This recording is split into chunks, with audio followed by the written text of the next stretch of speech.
Welcome back to Croft. Rounds 14 and 15 are live for you a little later on, but the rainy conditions here have already taken their toll on third place man on the grid, Jason Plato, who aquaplaned straight off the track and into the gravel trap and faced a race against time to make it to the grid. And we'll find out what exactly happened to him as we join our commentators Tim Harvey and Ben Edwards. Thank you very much, Ted. Well, real drama then. Darren Turner lines up on pole position in the first of the Seats. Gordon Shedden alongside him. But there is a space on the second row where Jason Plato should be. He'll be starting from the pit lane now after that disaster on his reconnaissance laps. Colin Turkington then starts on the outside of the second row. Watch for the rear-wheel drive BMW. On the third row, the two Vauxhalls of Matt Neal and the star of Thruxton, Tom Onslow Cole. Then behind them, we've got Matt Jackson, another fast-starting BMW, with Tom Chilton in the second of the Team Halford's cars. Then it's Adam Jones, the man who leads the independence category by just 1 point over Matt Jackson at the moment, but he's ninth on the grid, is Adam, and next to him is Stephen Kane in the Motorbase BMW. Behind them, it's Mike Jordan and the championship leader, Fabrizio Giovanardi. Didn't go well in qualifying. He starts down in 12th. Behind them, we've got Stephen Jelly in the second Team RAC car and Rob Collard in the second Motorbase BMW. Then it's Harry Volkard in the Chevrolet Lacetti for Robert Shaw Racing. Jason Hughes in the MG is alongside him. Then we've got John George and Chris Stockton. Stockton had a little bit of an off in qualifying yesterday. Behind them we've got the young Scot Michael Doyle, and alongside him Alan Taylor, restaurant owner up in this part of the world. Martin Bell and Andrew Jordan are together on row 11, and on row number 12 it's Aircut and Stuart Oliver. Aircut, of course, racing for Arcus Racing with sunshine.co.uk. Well, I'm afraid the sunshine is somewhat missing here today, Tim. Well and truly, but we're surely in for a tremendous race. These conditions certainly sorting out the men for the boys. Plato making a rather elementary mistake on his outlap, locking up the front brakes going into the gravel. Giovanardi with the full weight, don't forget, will probably be glad of these conditions and an opportunity to use his car control and undoubted wet weather prowess to get through. Well, it is a huge blow to Jason Plato and Seat that he's not in third place on the grid. What an opportunity this was to close up that 18-point lead that Giovanardi has. Giovanardi starting down in 12th, outside the points. Plato looking for a top result, but now he's got to try and do it from the pit lane. So Darren Turner, who took his first ever British Touring Car win here at Croft 12 months ago, has now got the opportunity. But more importantly, watch for the BMW of Colin Turkington. He's got a space next to him where Plato should be. He's back on the second row, and he could be the one to watch at the start of the race. The other front row man, of course, is Gordon Shedden in the Team Halford's car. Let's wait and see what happens at the start of the race. The first of the day here.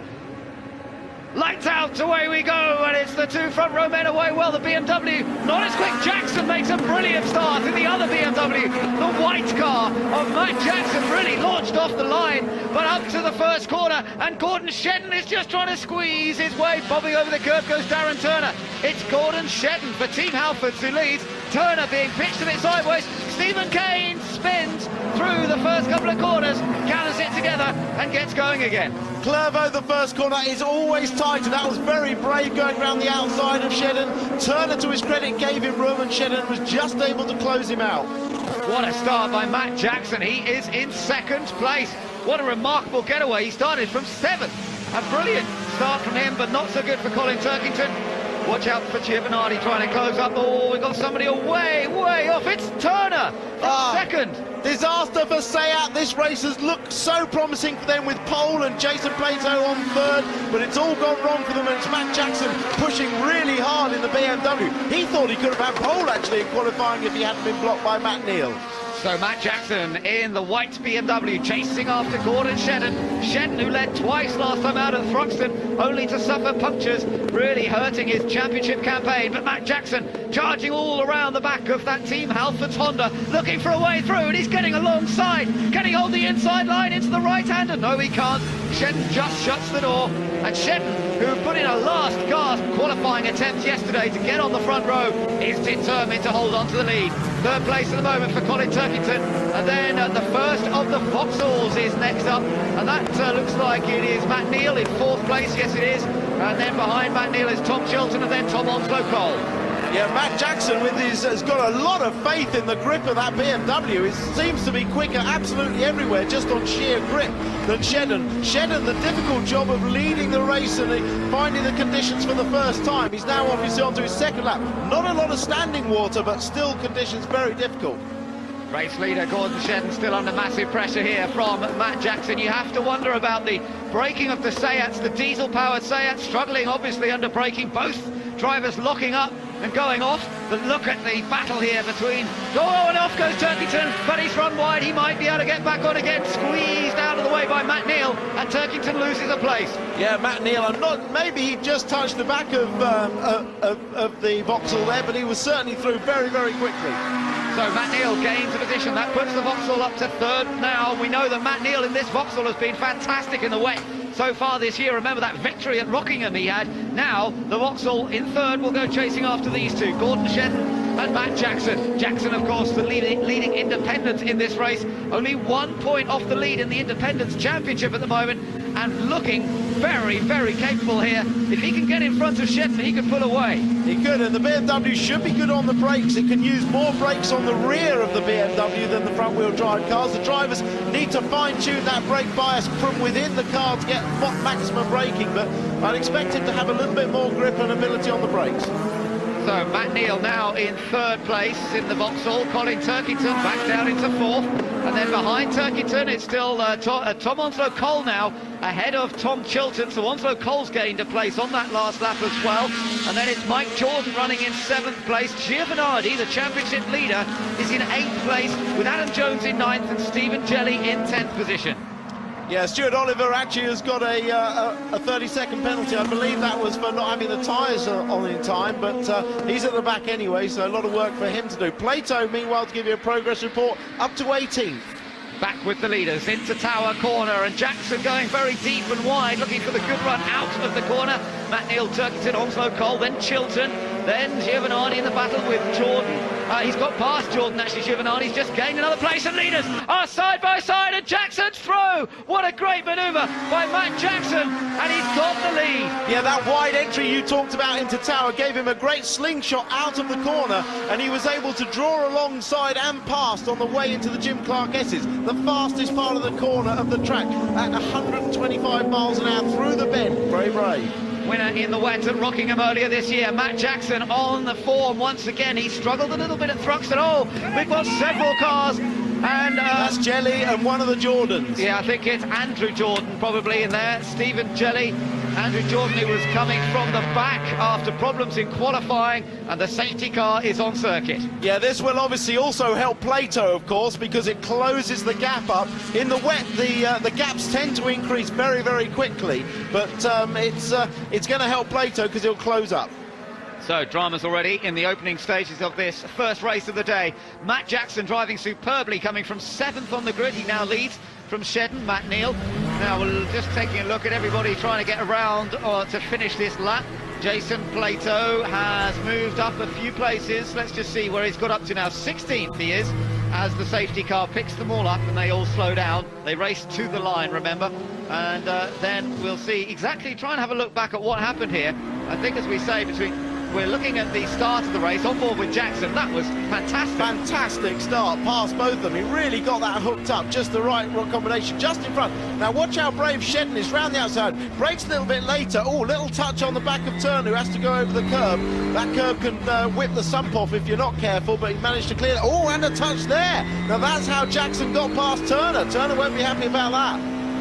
No, that's right. And then this is where Turner then ends up going straight on. Is it? Oh no, this is a repeat of the first corner, I think. Yeah. From the inside. Another camera. But here's the contact. Turner goes sideways, and Jackson jumps on the power and scoots up the inside, as does Turkington. Yeah. So Darren Turner had already been pushed down a couple of places, and then of course he went off at the next corner. It was Tower where he went straight on under braking, very similar to what Plato did on his reconnaissance lap. Now we'll try and see in the background the incident that's caused this safety car. Bosh, Stephen Jelly slams into the barrier. Now it might be a separate incident here.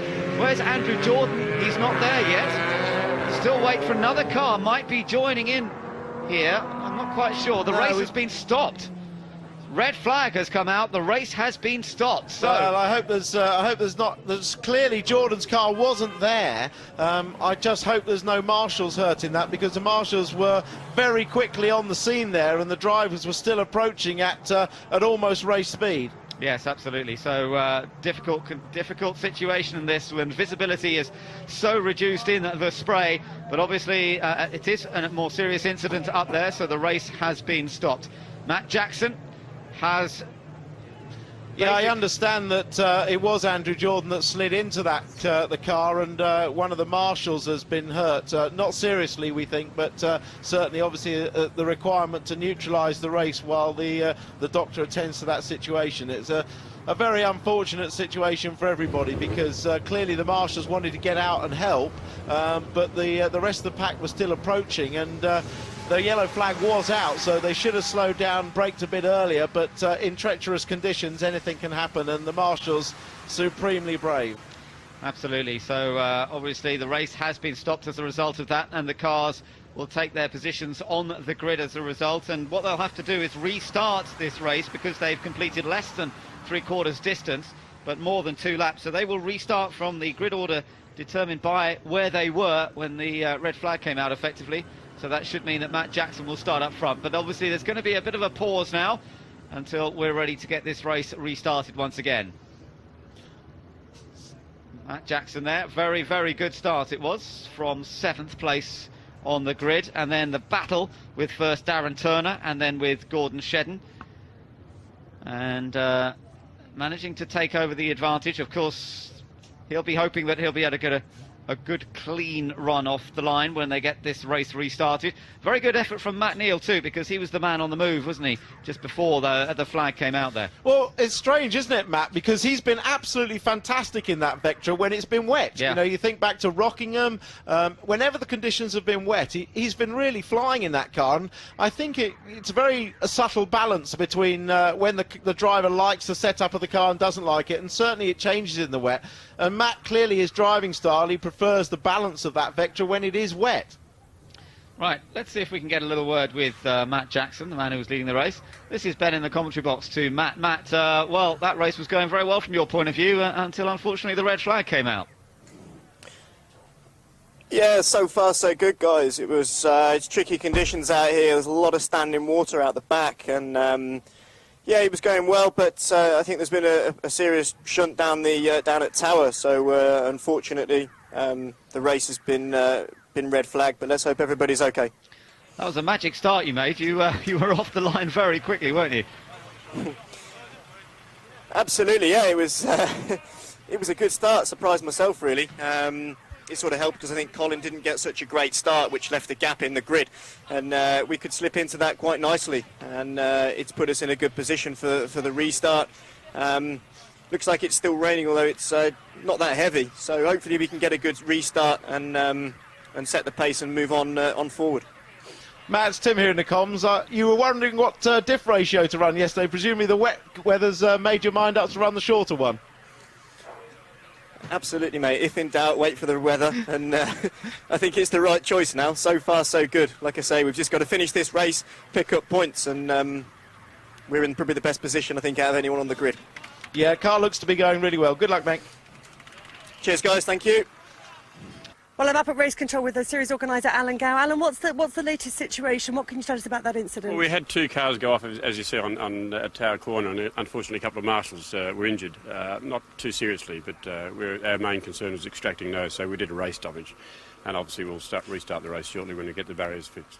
What can you tell us about the injuries? They're quite light. They both walked into the ambulance, but I think one of them was actually initially his leg or foot was trapped underneath the car, so it required a bit of extraction. And under those circumstances, you've got to stop the race. Well, good news that they're okay. Thanks very much, Alan. No problem. Well, what a day it's been already. Dramas out there, Tim, courtesy of the weather conditions, and now we're in for a second part of this race over 8 laps. Yeah, and unfortunately, while we've been here, the weather's been getting even worse, and there's an awful lot of standing water. Yeah, you can see it as they go through. Look at the spray and the water down there at the first corner. That really is going to be very, very difficult. Quite different to when they were running in the first part of this race. So this is how they line up then. with Gordon Shedden on pole position. Matt Jackson, who had taken the lead, but now he starts second, so he's going to have to do it again. Matt Neal and Colin Turkington on the second row. Turkington will be looking for a better start. Then Onslow, Cole and Chilton on row 3. Jordan and Giovanardi. Giovanardi gaining places, qualifying 12th originally. Adam Jones and Harry Volkard behind him. Volkard going well. Collard and Kane next up on row 6. Then Hughes and Doyle. Andrew Jordan, well, I don't know if he's going to be back out in this race after that incident earlier. Then Chris Stockton. Jason Plato back on row 9, but remember he started from the pits originally. Erkut alongside him on that 9th row. 10th row should be where Turner starts, then Martin Bell and John George. So that's how they line up for this second part of the race, but it'll basically be a race to the flag. Now they've started in the order that they were in a lap before the red flag came out, and now effectively it's a new race on that order, and whoever crosses the line first will be the winner. Absolutely, and watch out again, obviously, for the start. Matt Jackson made a fantastic start the last one. They obviously softened the suspension off a fair bit for these conditions, and he had really good traction off the line. But he's somewhat miffed at being put back to second, clearly because he was in front when the red flag came out. But they always count back a lap, and he'll have to make another stellar start and get around Shedden. Right, so both Jordans are on the grid. In fact, apparently it was Alan Taylor who went off in that accident with Stephen Jelly. So Alan Taylor who went off, and not Andrew Jordan. So we've got Mike Jordan and Andrew Jordan both on the grid. Andrew had problems in qualifying yesterday, so had to start right from the back. But let's see what's happening up front now. It is Gordon Shedden and Matt Jackson who lead them round, and Jackson, who shadowed Shedden in the early laps and then was able to nip past him, but he's got the advantage this time of trying to go straight off the line. He made such a beautiful getaway in that first start. He's just got to try and repeat that. The rest of the field making their way round the slowest corner on the British Touring Car calendar. There is Andy Jordan, in fact, with the yellow door mirrors, and then the other cars coming through. There's Jason Plato and then Darren Turner. So the Seats are the big losers effectively from qualifying. They qualified first and third, and now they're 17th and 19th on the grid. So a lot of work to be done by the two Seat drivers, but everybody else into position here now, and it is Gordon Shedden lining up on that pole position with Matt Jackson looking to make a rapid start from second place. He's in the white and black BMW. What can he do from there? But watch also for Matt Neal, starting from third place, and a lover of these wet conditions with the Vauxhall Vectra. Here we go for the second time of asking. Round 13 of the championship gets underway, and again it's Jackson who makes a lightning getaway. Absolutely breathtaking start from Matt Jackson, who surges into the lead, and is Turkington challenging for second place as they come down towards the first corner. But watch the puddles here. The puddles are a lot worse than they were. Look at Shedden sliding through the puddle, but makes it round the corner. Well, Jackson, a fantastic getaway, but he could hardly keep the car in a straight line on the run down to Clervaux, the first corner. Such was the standing water, but he's absolutely streaked away. Absolutely brilliant start once again from the youngster Matt Jackson, winner at Rockingham earlier this year, and trying to make it 2 victories. But oh, look at that, even in the straight he was sliding the back end of the car all over the place.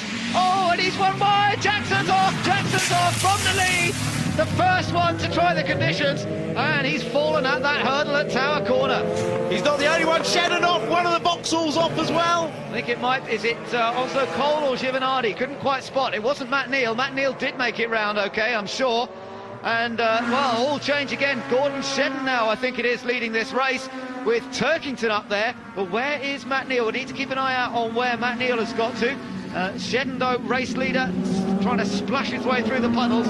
Turkington in the Team RAC car in second place. Yeah, well, poor old Matt Jackson, I mean, perhaps a victim of his own impetuosity there, because he clearly had the best car underneath him, and he had a huge lead on the run down to Tower, but the standing water there simply atrocious, and just caught him out as the first car there.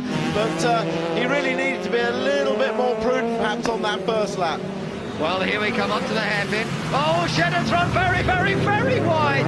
Out of the lead, loses second place, and it's Colin Turkington who leads, but the safety car is going to pick them up. They do race to the line, though, so Turkington will now lead behind the safety car. What a chaotic first lap, but purely because of the changing conditions here. Yeah, the conditions are a lot worse than when they were racing in the first part of the race, and drivers trying to use the same braking points as they had then. There's Chilton off at the gravel, same point. And, well, cool glasses or not, it's not going to help him now, but it's a replay. Look how Jackson's car just launches off the line, absolutely fantastic. But then he's hitting puddles all the way down to the first corner, which should have been an indicator to him to be careful. He's got a huge lead, and by the time they get round this corner, look, he's already on the limit there. On the limit, he just can't physically slow the car down. Just runs out of road. He's trying to modulate the braking, get the car slowed down. Fortunately, he's kept it going and he's rejoined a long way back, but he is still in this race. Yeah, he's rejoined in 18th place, actually. He was so slow. That was Onslow Cole, by the way, who went off. Yeah. This was Tom Chilton going off at the same time. That was the onboard view from Tom Chilton. But it was Tom Onslow Cole in the Vauxhall who sort of skirted round the outside. Then Shedden made this mistake at the hairpin. Yeah, again, a lot of standing water, and he was defending the inside, perhaps where there's a little bit more water there, and just, again, locked up and ran wide. No, actually, Jackson, you know, he's not that far down the line there. That's a motor-based car. Ah, right, OK, yes, you're right. It was a motor-based car. That's Stephen Kane. Oh, no, Collard. Collard is running 5th. Jackson actually came across the line in 18th place. Yeah, so he did lose a lot. He did lose a lot. So Matt Jackson, oh, what does he feel at the moment? You're riding on board with Matt Jackson, who was leading the race, and now suddenly all the way down there in 18th position. Now we've got the onboard radio with him. We'll try and have a word. It's not going to be. Well, hang on, no, he's talking to the pits. He's talking to the pits. Busy getting some information. You just see his thumb on the button there to the team, so he's still chatting away. We'll give him a second or two. It might be, if the safety car stays out a bit longer, we might get a chance to talk to him, but let's let him speak to the pits first. He's coming around the latter part of the lap, but the safety car has stayed out there. Just seeing, there's the BMW there, right in the middle of shot. That is Matt Jackson, so that's where he is now, with Tom Onslow Cole right behind him, the two cars that went off at Tower. So, across the line they come, behind safety car, and Turkington leading the race. Well, in this topsy-turvy, there's disappointed Chilton getting out. Sort of, he looks as sheepish almost as he did that in those early years at Mondello when he went off with... but it's... throughout all this topsy-turvy race, Plato, of course, started from the pit lane, has actually now moved himself up to 12th with the benefit of the retirements and the stoppage and the safety cars. There he is. Yeah, so that's worked quite well from Plato's point of view. Up to 12th, not quite in the points yet, but his big rival, of course, Fabrizio Giovanardi, has gone well in this too, because he started 12th, did Giovanardi, and now he's up to 4th behind safety car. So the Italian is once again showing his sheer class and abilities in all conditions, it would appear. Up to 4th place from 12th on the grid. Yeah, the petrol engine Leon was a very good car in the wet, really handled well, but the heavier diesel car not quite working so well. This was on board with Chilton. See how few revs he uses just not to spin the wheels up.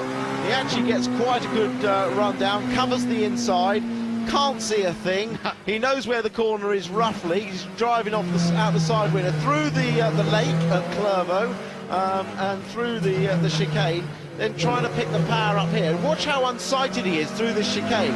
He'll come through the chicane, bearing in mind that there's piles of tyres on either side. Through there, very, very deep. He nearly runs off the road because he can't see.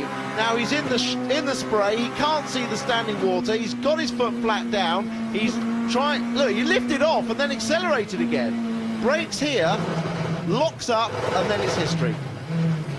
So difficult. That's it. All the way off into the gravel. And off he goes. And look what this means. The red flag has come out again. Well, I haven't seen this for a long time in British touring cars. We've had 2 red flags in the one race.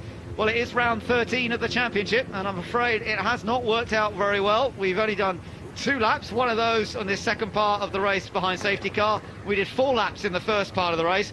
Quite what they'll decide to do in terms of a result, I do not know, and how many points they'll award is another big question, but it's the puddles, Tim, that have really caused them to stop this race. Yeah, it's obviously been deemed by the clerk of the course as too dangerous to race, and I think I have to agree with his call on this one. We need to wait for the water to disperse a little bit, but of course, as you say, the final finishing order, I'm not sure what it's going to be. Well, Turkington is shown on our timing screens as the winner for Team RAC, ahead of Matt Neal for Vauxhall and Shedden in the Team Halfords car, but if that's the way they are given it, that's how they've lined up, interestingly, down there at scrutineering as well.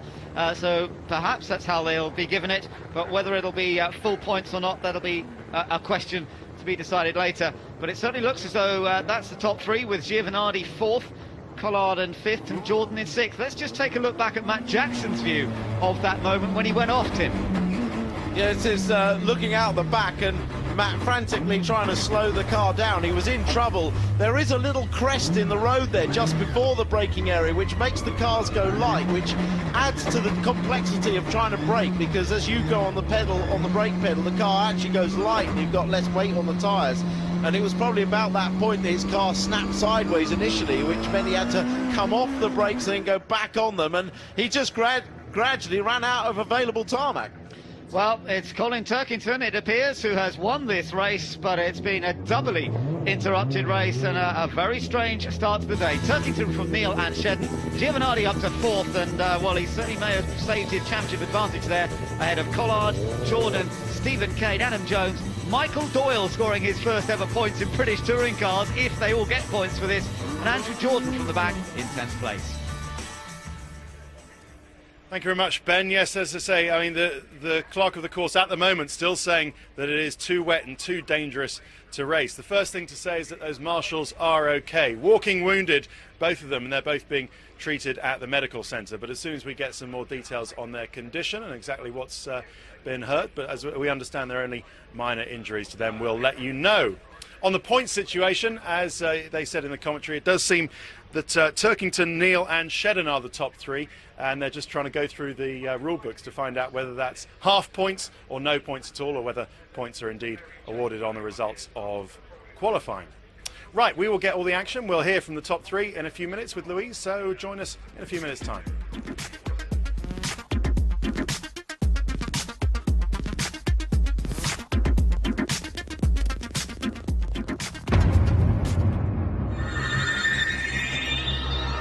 Welcome back to Croft, where the rain is easing up, but only very slightly. Colin Turkington has won the first British touring car race of the day, and this is the series organiser Alan Gow inspecting the circuit. The problem is that we've raced here for Croft for many years, but this is the first wet race we've had here for a very long time, and there are patches of standing water all over the place, and at the moment it's not safe enough to race. Well, that was a little earlier. Let's see what Alan Gow has to say. He's down in the pits with Louise Goodman. Well, back down with Alan Gow. Just talk us through a decision to halt that last race. It's clearly too dangerous out there. So on the grounds of safety, which is obviously the paramount thing, we had to stop it. It's just too dangerous to carry on. Now, you've just literally this second got back from taking a drive around the track yourself. What are the conditions like out there? What did you find? Well, even in a very heavy four-wheel drive KN, they're not great. And at the moment, it's just too wet. And there's too much standing water. There's rivers running across the track. It's just too dangerous to carry on at the moment. So what's the situation? How is this going to affect the programme for the rest of the day? Well, it's obviously going to affect the timetable. We're going to have to push it back a bit, but you know, we're not giving up hope. We're going to take it as it comes, and there's sweepers out there, there's workers out there channeling water away. We're going to get it underway as soon as we can. So really just keeping a watching brief, seeing when the conditions improve? Fingers crossed, and hope that the northern weather turns in our favour. Thanks very much, Alan. Cheers. Well, the northern weather, some hope, although I think it's this weather more or less all over the UK here. Sunday the 1st of June, who would have thought? OK, well, I mean, just looking at the races coming up, the tin tops should be OK in this weather, and the Seat Cupras were meant to be the next series on the track. But then as soon as you get to the single-seaters and the Formula Renaults, then that really will be a big ask for those guys to get round here safely. OK, let's join Louise in the pits, who's got the top three. Well, the man with everything to smile about at the moment, winner of race one, Colin Turkington. It was just all about keeping it on the road today, wasn't it? It really was. You know, I can't believe, you know, I won the race. I was just sort of sitting around third, fourth place there, but the conditions are so bad. You know, I've never raced in conditions like this before, and it's hard to even commit to full throttle on the straight because of wheel spin. But the biggest issue is you get to a corner and there's just like a pool of water, and there's absolutely no grip, no heat in the tyres, no heat in the brakes, so it really is a tiptoe job. So yeah, I'm delighted. I'll take that win. Just tell us about how you took the lead there. Really, I got a good start off the line. I didn't get such a good one the first time, but the second time I got in behind Matt Jackson, and I thought before the restart he was going a bit fast for the conditions, so I thought, you know, just stay on the track and you've got a good chance. And luckily the two guys in front went off, and I just tiddled around, so I can't believe it. Well, congratulations, a very happy man. Let's have a word with the man who finished just behind you, Matt Neal. Matt, tell us about the conditions out there. Really tricky for everybody, wasn't it? It was tough. One, because of the spray, because of the amount of water on the track, and then two, the standing water itself. So there was a lot of aquaplaning. I mean, it was tough at the front, you know, when you could half see it, never mind back in the pack. So it was, it's a shame though. I thought we had a car which we could win it. The Vectra eats those conditions, but, you know, it wasn't to be this time. 2 red flags. Obviously the race ended before its scheduled amount of laps. The right decision?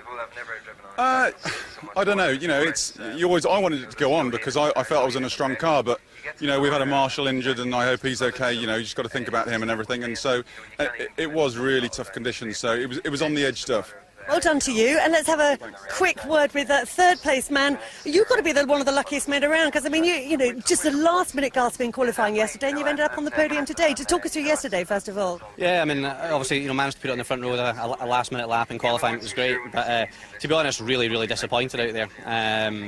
I think personally, when we stopped the race for the first time, that should have been it stopped. I mean, we couldn't even commit to full power and going in a straight line, and there's that much standing water out there. I think it was, yeah, very, very tricky to say the least.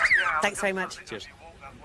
Okay, thanks Lou. I'm sorry about the hands in pockets, but it is absolutely freezing down here. I've been joined by our commentators, Ben Edwards and Tim Harvey. Ben, I want to say first of all about the marshals. Glad to hear it's only minor injuries, because that could have been really nasty. Absolutely right, yes. I mean, you know, those guys give up their time to volunteer in motorsport, and without them, motorsport wouldn't really happen. So we're always incredibly concerned if anything happens involving a marshal. And it was a local driver, Alan Taylor, who went off, the sort of second car off. But I mean, as we saw, those conditions were virtually impossible. And it's just great news that the marshal's not badly hurt in any way.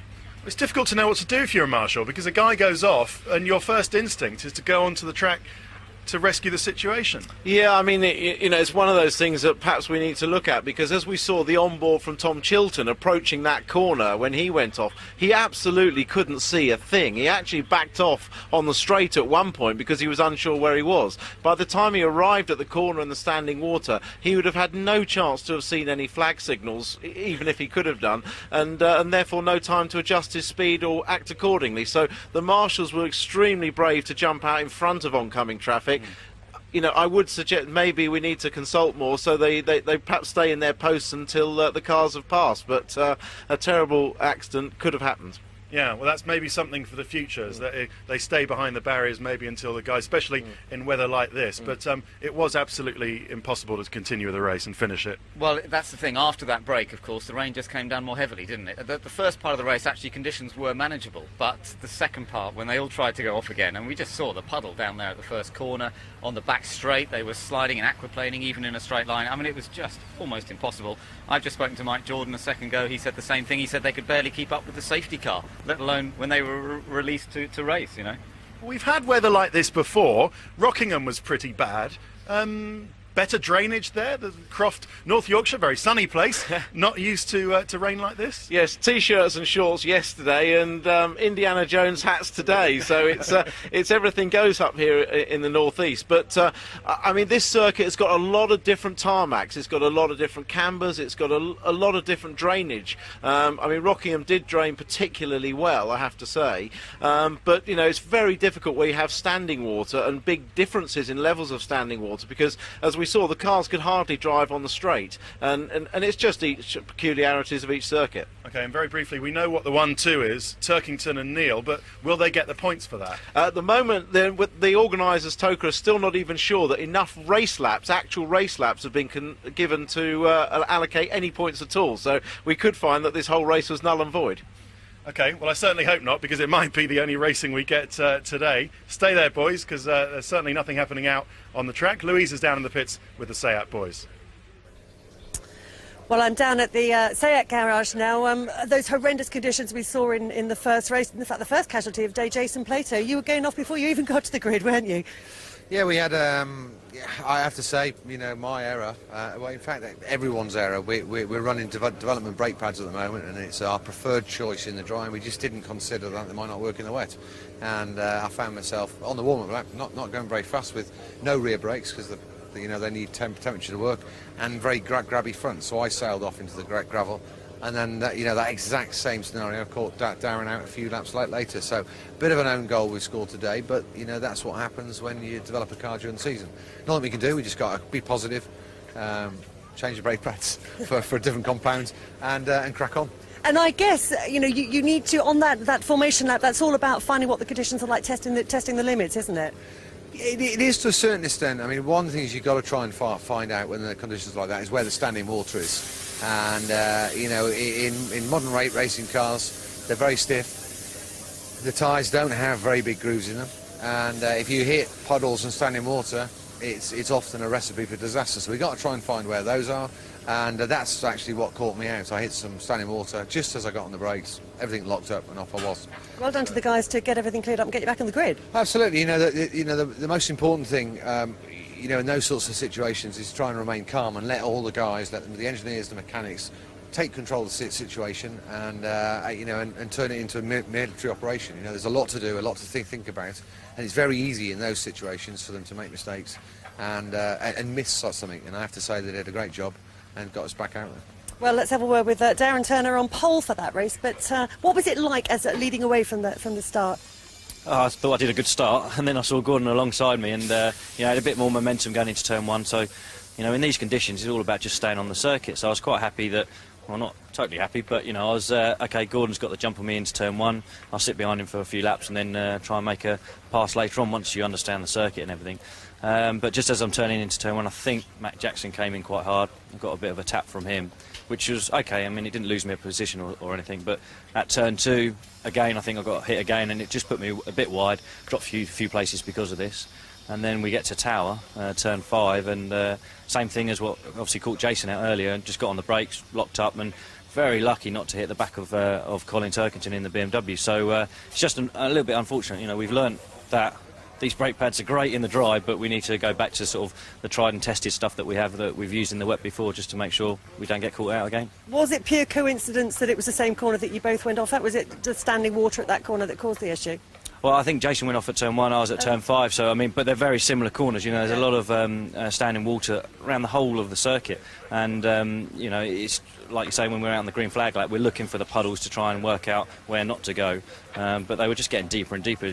Each lap, it was a different circuit completely. The race eventually red flagged and cut short. The correct decision, do you think? Yeah, definitely. I mean, when we got the restart again. It was even hard just to accelerate through the gears, you know, aquaplaning, the wheel spinning, even in fourth and fifth gear, you couldn't put full throttle down. So when it gets to that conditions, it's just a lottery. So it's the correct decision. Thanks, Darren. Cheers. OK, thanks, Lou. Yes, the correct decision. And I guess they'll be hoping that no points are awarded at all, will SEAT, because it was an absolute nightmare for them. Well, a disaster. I mean, starting first and third on the grid with Giovanardi starting 12th, it was a huge opportunity to close up that 18-point gap that Giovanardi had going into the race. So, as you say, they'll be hoping that no points are awarded at all. It can be scrubbed from the record books and they can start all over again. I mean, it could affect their championship if points are awarded. I mean, was that just a driving mistake by Plato on the sighting lap? Well, it was a mistake, but, you know, those conditions, I mean, you know, Tim's driven these front-wheel drive cars so much in the rain. Tim, it's not easy, is it, in those conditions? No, and I think the SEAT guys face a particular problem, that the engine is so quiet that they can't hear the revs when they're changing down the gearbox. And that's it's a significant thing, because in a front-wheel drive car, if you lock the brakes up, the engine is immediately stalled, and they're very high compression, so it won't actually roll again and start turning over. So not being able to hear the engine is quite a difficult thing. They need to change down with the clutch on a front-wheel drive car. In the wet, this is. In the dry, they just bang it down the gearbox and it's no problem. But there's so little friction from the tyres and the track that it can lock the engine up, and then they just go straight on. And what about what Darren was saying about the brakes? I mean, everyone knows in wet weather you don't get the temperature into the brakes, so you need to change pads, discs, probably calipers as well. Well, the discs are fixed. The pads actually is nearly fixed, but there's a little bit of variation. But it's more about getting the bias, the brake bias. You can adjust on a knob inside the car how much pressure goes to the front brakes and the rear brakes, and it's surprising how much you have to wind it to the back in the wet, because in the dry, sort of 75%, nearly 80% of the whole braking efficiency on a front-wheel drive car is done by the front, but in the wet it's nearer 50-50, so it's an awful lot of winding to the back that they need to do. OK, Tim, thank you very much for the moment. Well, we've got a big crowd, amazingly. I didn't think they'd come out, but North Yorkshire has done us proud, and there are a lot of people here at Croft. hiding under tents and umbrellas. Hardy souls, all of them, and we hope to reward them with a little racing later, but no sign at the moment of that happening at all. Join us in a few moments.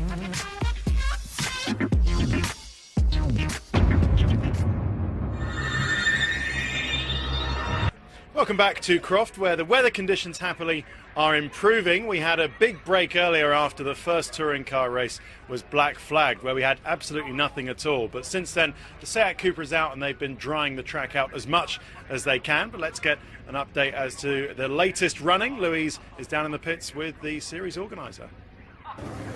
Well, we're down on the grid with Alan Gow. Conditions are brightening up enormously, aren't they? A lot better than they were before, absolutely. And we just had a Seat Cupra race, and they went through it no problems. And the marshals have done a fantastic job in clearing all the water away. And hopefully, if it doesn't get any worse, we'll be fine for the rest of the afternoon. Today is a day when the marshals really, well, I'm going to say earn their money, but they don't get paid any, do they? Well, they don't earn their money, no, but they did a fantastic job. I mean, they're out there in conditions that we wouldn't want to be standing out there, and shoveling away, digging ditches, clearing water, fantastic job. And obviously without them we wouldn't be able to run this race. Now, we've just seen the Seat Cupra guys out there. Were you happy with the job that they did, bearing in mind the conditions? Yeah, we were keeping an eye on them, obviously, to make sure that the track conditions, and it's just wet now. It's not. There's no running water. There's no standing water. It's just wet.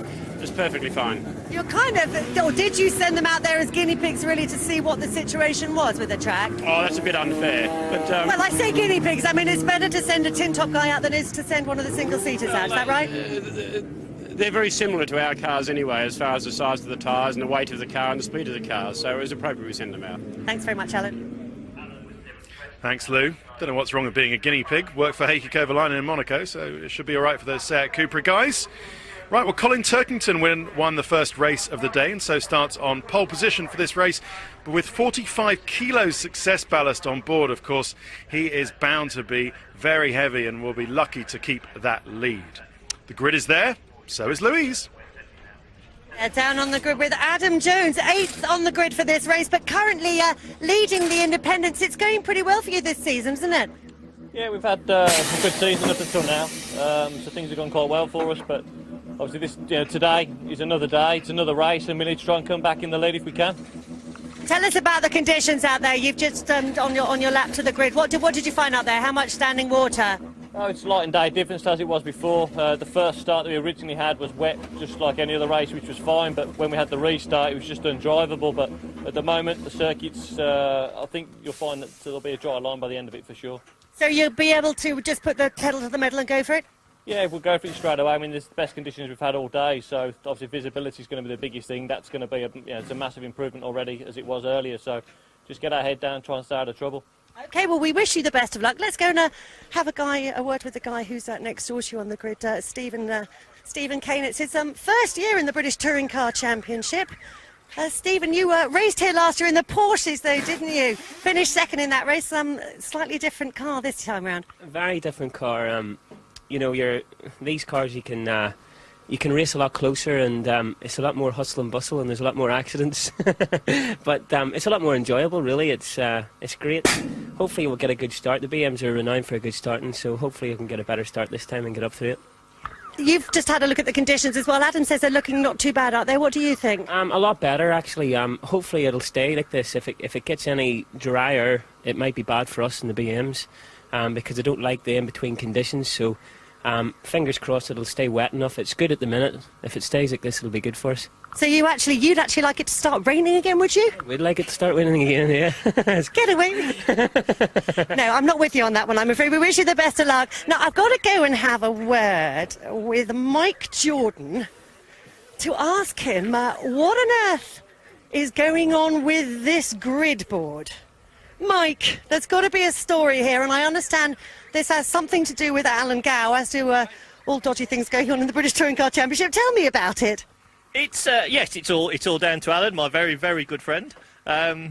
We got some interesting emails after the last couple of races. I don't know if it's our TV programme or whatever, and I was just sort of a bit bored one day, and I bounced them onto Alan, and he found a couple of them quite amusing, and it just seems to have developed from that. And I don't know if he's trying to give me a bit of a message, because he came over yesterday and he came skipping across the paddock. I think he was humming YMCA or something, and gave me pink stickers for my window. And now I've arrived with this. And the really worrying thing is that I think that was a little party number he was wearing last night. Well, do you know what? What all of this says to me is one of the great things about the British Touring Car Championship is the camaraderie and the fun that you all have.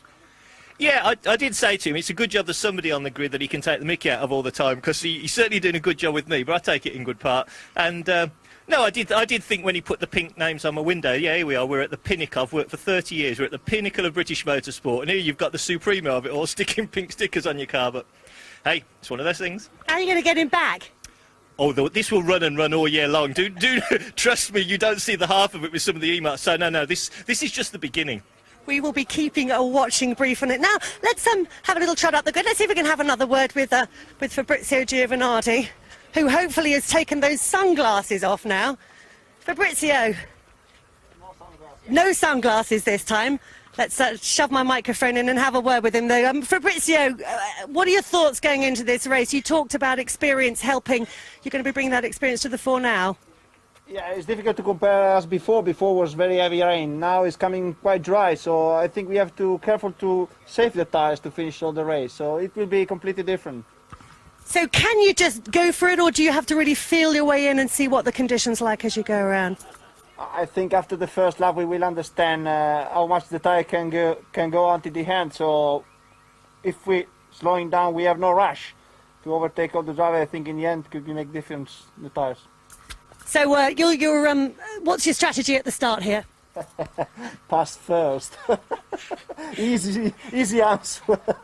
No, I have to be careful to my teammate anyway. We have to work together, and then we'll see. OK, Fabrizio, well, thanks very much for talking to us. We're just about ready for the race to get underway, so let's go over to our commentators, Ben and Tim. Thank you very much, Louise. And as you can see, Tim is all ready for the next race, actually, which will be the Porsche race. Tim, you have to get ready because it'll be a bit of a dash to get in your car, won't it? Yes, forgive me if I'm not here for the last lap of touring cars, but I'll be off down to sample the conditions for myself. Well, we've got an interesting race in prospect here, and particularly if you look down towards the back of the grid, because people like Tom Onslow-Cole, for example, down towards the back. Matt Jackson, who looked to be set for a victory earlier on today, he starts down towards the back as well. Tom Chilton, we can just see the back of his car there. So some quick guys starting from the rear of this grid. Yeah, and it's the conditions are drying very, very quickly. It's still quite humid here up in the northeast. The standing water, as you can see, has gone, and Fabrizio Giovanardi alluded to the fact they will have to preserve the tyres a little bit as they go towards the end. So people will have gone for a mixed bag of settings on the cars, sort of half wet, half dry, and the speed of the cars could change drastically during the course of the race. Well, Colin Turkington will start from pole, courtesy of the win earlier on, his second win of 2008, backing up the win he had here last year. So he starts on pole, but now with ballast. And alongside him, Matt Neal, very fast in this Vauxhall in wet conditions. On the second row, we've got Gordon Shedden and Fabrizio Giovanardi, who we heard from a moment ago. Watch out for Shedden as well, because he's shown great pace already this weekend. Now, Rob Collard starts on the third row of the grid. Matches Motorbase's best ever performance with fifth earlier on. Mike Jordan is right alongside him, so watch out for him. He can be very quick here at Croft. Next up it's Stephen Kane, and alongside him is Adam Jones, who still leads the independent points table, by the way. Cars are just moving away on their formation lap. Michael Doyle scoring points for the first time in touring cars. The youngster from Scotland in his first season, he starts in 9th place. Andrew Jordan, who came from the very back of the grid, he lines up 10th. He's raced here a lot in rallycross at Croft, so let's see what he can do from there. Next up it's Chris Stockton and Jason Plato. Plato starting in 12th place. A lot of work for Seat here. Behind them we've got Harry Volkard and we've got Jason Hughes as well in the team KWR MG. The next Seat is then back on row 8. There's Darren Turner with Aircut alongside in the Astra. Behind them we've got John George and then Matt Jackson. So Jackson's really going to need one of his meteoric starts from 18th on the grid. Tom Onslow-Cole's back there as well. A lot of work to do in the Vauxhall. Martin Bell is with him. Behind them we've got the truck racer Stuart Oliver with Tom Chilton back there after his off in that first race. And at the back of the grid, Stephen Jelly's repaired car, the Team RAC team, be working flat out to get that car back out and Alan Taylor, hopefully, if they've got that car repaired. That car was also involved. I don't think it has made it out, actually. I think Alan Taylor's going to have to sit this one out and not take part in the second race. Take a look at the conditions. Tim, what's your assessment? Well, obviously still some water there, but it's not rivers of water and puddles of water or even lakes of water. We've just got a wet track all over there, you see, on board with Giovanardi. The visibility not too bad either at this stage either, even some dry-ish patches. But this circuit is renowned for a lot of different tarmacs. Some of it's been resurfaced over the years, so the grip levels really do vary around the whole circuit. Yeah, and it's a varied track in terms of types of corner too, isn't it? You've got some real fast, committed stuff, and then this section, for example, it's all about patience, isn't it, and just treading lightly. Yeah, there's many an excellent lap at Croft been ruined by this last sequence of corners where overdriving, braking too late, making a small mistake could ruin the lap time. So it's both a good opportunity to pass, particularly into this last hairpin, but it's also an opportunity to mess up the lap.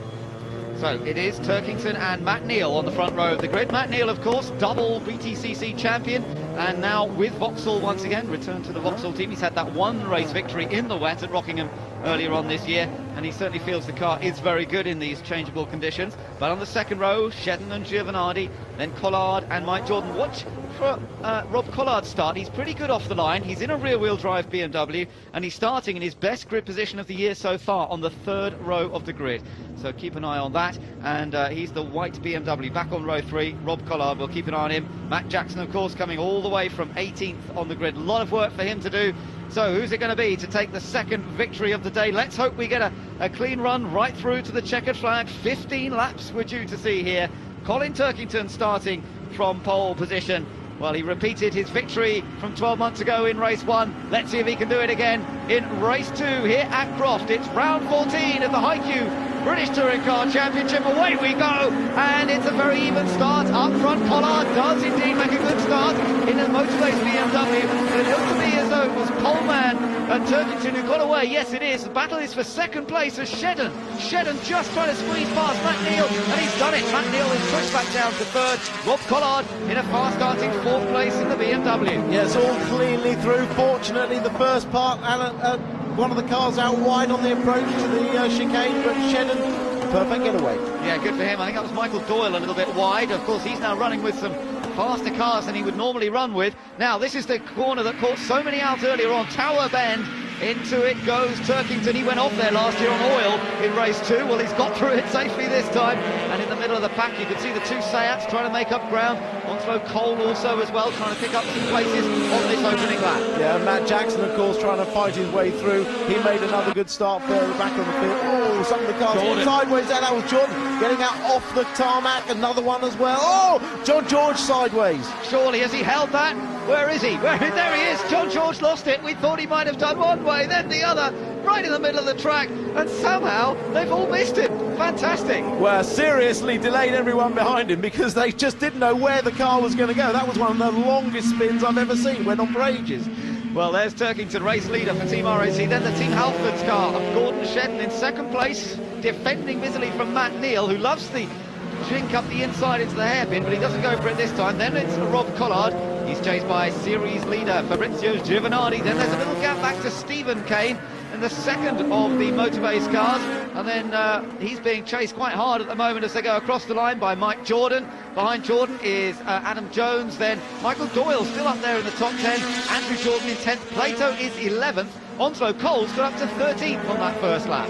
Yeah, Collard in the motor-based car, the lead motor-based car in 4th. He's a really good driver in the wet. He did Porsches for a while last year, struggled with the car all year, but in the one wet practice session we had, he was absolutely ballistic. And Rob has a lot of fans out there still in the touring car land, and this is the best performance so far at the moment for the motor-based team. Their car's running 4th for Collard and 6th for Kane. Yeah, but we're on board Giovanardi. He's right with Collard, and these two had a clash here a couple of years ago, I seem to remember, Collard and Giovanardi.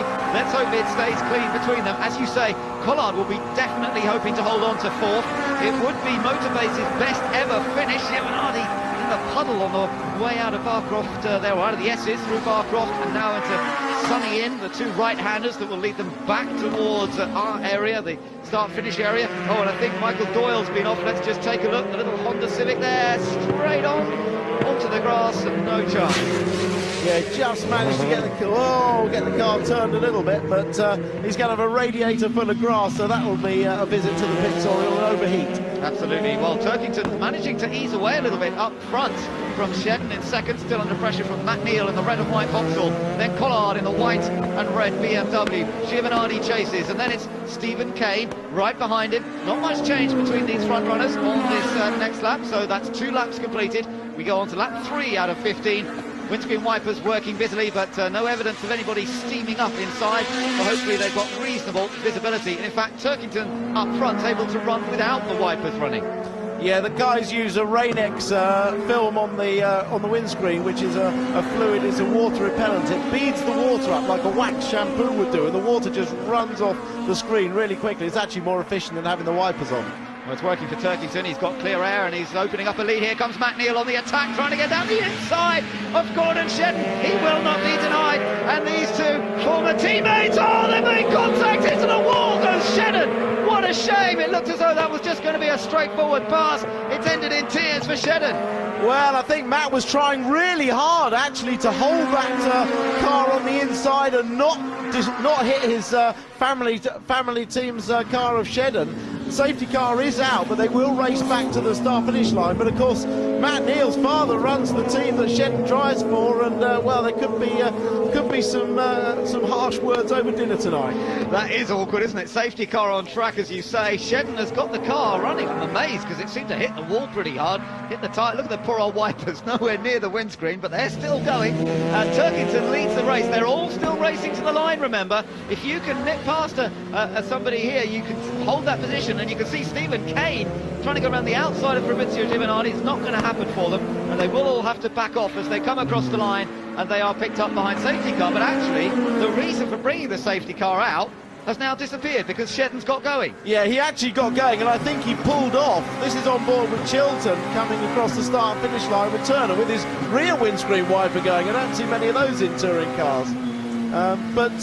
Shedden has actually pulled the car off, I think, on the infield off the track. I think I saw him pulling through the cutout, so I wouldn't expect the safety car to stay out much longer. Let's take a look at that accident once again here. Tim, talk us through it. Yeah, Matt Neal goes to the inside. Shedden sees it coming. There's no contact at this stage. It appears that everything's okay. Then obviously it's wet. They run out wide, and there's just the slightest contact. I mean, Matt Neal does run out to the edge of the track, but it's unusual for the car to be speared off in that direction. This is the onboard with Matt Jackson. This was obviously further back. He was battling his way through. There was Tom Chilton, and it looked like Harry Boltcard on the outside, and Jackson nipped through. And in fact, Jackson is now up to 11th overall. That's a good first couple of laps for Matt Jackson. Onslow Cole is still one ahead of him in 10th place. So those guys have both moved up extremely well. Another little bit of a replay here, just looking at that. That was from on board Tom Chilton's point of view. Yeah, watch this. I got a feeling Stockton on the left might actually straight line the chicane. Yes, he did. He actually straight lined the chicane. I wonder where he appeared from when I saw that Jackson on board of him on the left, but I think under the circumstances it was probably the wisest thing to do. Yeah, otherwise they probably wouldn't have made it past those tyres. Lights are out on the safety car, so it's a very brief interruption this time, and we'll be up to racing speed once again. So Turkington, who was able to ease away on that first run, but now of course in behind him, instead of having Gordon Shedden, he now has Matt Neal, who loves these conditions in this Vauxhall, and you can bet that he'll go on the attack. So Turkington has the job of easing them out. Collard now up to 3rd place in the motorbase car, with Giovanardi up to 4th, Stephen Kane up to 5th place, and across the line they go. Let's nip down to the pits. Louise is with Gordon Shedden. Gordon, how are you feeling about that one? I can imagine. Again, don't think it needs to happen. You know, Matt had gone up the inside late, I'd given him loads of room, and he just sideswiped across the front of the car on the exit of the corner, and obviously massive damage. So, you know, there's easily room enough for 2 cars to go abreast round there. Didn't need to happen. I mean, obviously the irony here as well as your teammate last year, and it's his dad running your team now.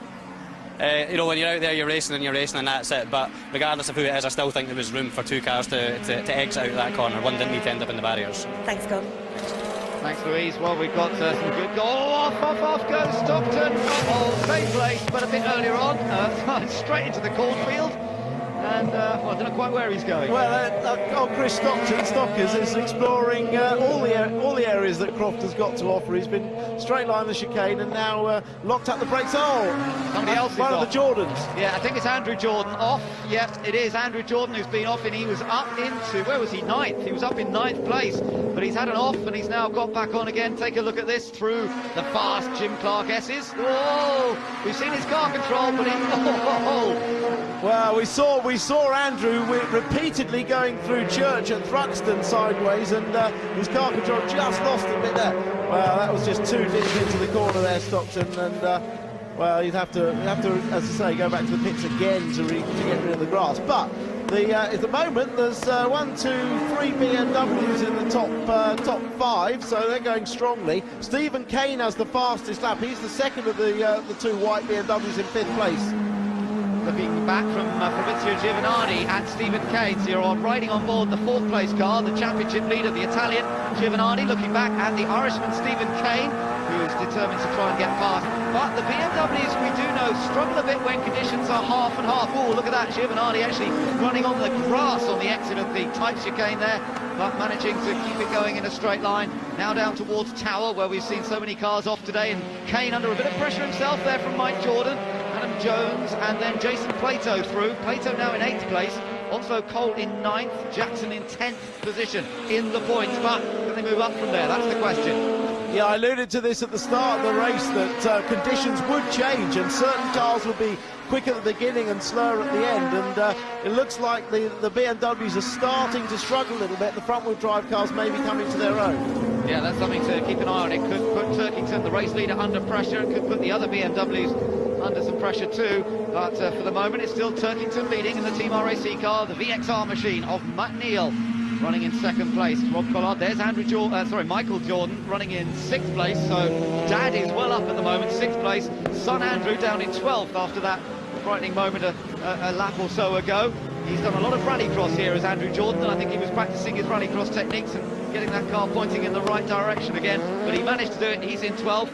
Further down the order, Tom Chilton's still running, but he's down in 14th place, just ahead of Stephen Jelly. Across the line they go. That's 6 laps completed. It's now a 16-lap race because of that 1 lap behind safety car.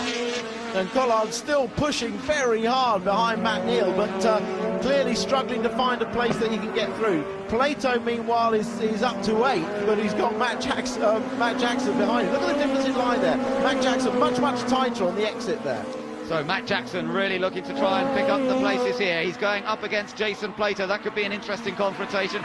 Leaders are already into Tower corner. Nobody on a challenge just here. Watch out for Jackson in the white BMW. Having a go at the Seat there of Plato, but he doesn't do so on the approach. But you're seeing Plato's having to be defensive. Jackson's had a good run out of the corner. Might be able to draw alongside the Seat up towards the S's. And he's done it. He's got it past him before they even get into the S's. So great move by Matt Jackson. That puts him 8th. Yeah, the traction of the BMW, saw him set up that wide entry, get alongside. Here we go, he gets alongside very early, hard on the power. And the fact he can get on the throttle flat earlier, just a split second for Plato, is enough to carry his momentum through and past. Neither car carrying ballast, so both in good shape there. And Jackson moving up the order. He'll have to go after Adam Jones next to try and gain another position. There's the battle for second. Rob Collard chasing down Matt Neal. Again, this is allowing Turkington to make a little break.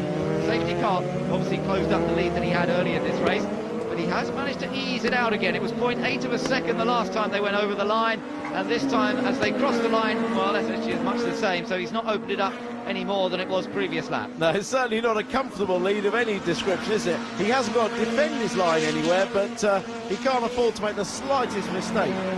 Giovanardi still running solidly in 4th place, and in terms of the points, that's crucial. He's 20 points in the lead of the championship after that earlier race result we had today. And interestingly, Matt Neal has moved up to 2nd place in the points as a result of that earlier result. So he's leapfrogged past Plato, past Onslow Cole, and Matt Neal, of course, at the moment, running 2nd in this race ahead of Giovanardi. So interesting to keep an eye on that one. Adam Jones, Matt Jackson again on the attack now, and having got past Jason Plato, Matt Jackson's next target is Adam Jones. And of course Jackson and Jones, Tim, are really racing for independence points as well. They're very close to one another. Oh, he's done it already. Look, he's through, he's passed. Yeah, he's very quick out of Tower, isn't he? But Adam Jones will fight back. We've seen Adam Jones very aggressively fighting back. Remember at Brands Hatch when he went straight up, he said, look, he's down the inside into Sunny in. There he is. Might even push Jackson out onto the dirt. And that's what I like about Adam Jones. As soon as he's passed, he fights back immediately. Great stuff from the man from Solihull. Yep, Adam Jones on the attack. He won't be passed that easily, and so Matt Jackson is going to have to think about it again. But that BMW looking very quick in these middling conditions. When we thought the BMW would struggle, actually, in Matt Jackson's case, it's flying. Certainly out of Tower Corner. So let's see whether he goes on the attack here. No, can't quite, because Adam Jones makes sure he protects the position. Remember, Adam Jones is in a petrol-powered Seat Leon. Behind Jackson is the diesel-powered Seat of Jason Plato. Yeah, Plato will be looking for some opportunist move here, I'm sure, but clearly Jackson's car, they got the dampers, the setup very, very good for these conditions. He won't get around the outsider. Now watch, he'll try and cut to the inside here. He's got very good traction. He takes a tight line. That's Plato and Onslow. No, it's Darren Turner and Onslow Cole side by side. Yeah, this is. And there we go. That inside line's worked for Jackson. Yeah, you said it would work, and it did. So great line from Matt Jackson, and that does put him back into 7th place. And that, well, it'd be useful points in the independents, but the independents class at the moment being led by race leader Colin Turkington. Good little race going on further up the order too. Jason Plato a bit deep, Taron Turner under pressure from Onslow Cole. And it's Turkington, Neal and Collard. Top 3 very close. Then Kane, Giovanardi. Has Kane got past Giovanardi? Let's just check that when we look back at that next little group. I want to see whether the other BMW is ahead. We've certainly got still Colin Turkington leading this race. Yeah, Stephen Kane has got past Giovanardi. So now Collard and Kane, the two Motorbase teammates, are running 3rd and 4th. Well, I don't want to jinx those guys. They've had so much bad luck in the season and a half they've been in the championship, but you know, they really thoroughly do deserve a good result. I know they've been working very hard with the car since the last race at Thruxton, and they think they'd identified the problem with the car and their lack of pace as being in the damper area, and they've worked hard on the dampers, and certainly in these conditions their cars are absolutely flying. Yeah, good stuff. So Turkington, still our race leader, comes across the line to complete 9 laps this time, on to lap 10 out of 16. And he's got a useful little advantage, 3/4 of a second. This is how Stephen Kane was able to get past Giovanardi. Let's just see, it was down through those first couple of corners, was it? Oh, and Giovanardi made a mistake. Well, he had to straight line the chicane. Yeah, Jackson was already alongside him, so he had to take the Stockton line and go round, because if you try to go side by side, you're straight into that pile of tyres and massive damage. So Rob Collard runs 3rd. His teammate Stephen Kane is 4th. Big difference in experience between the two of them. Collard vastly experienced, of course, in touring cars.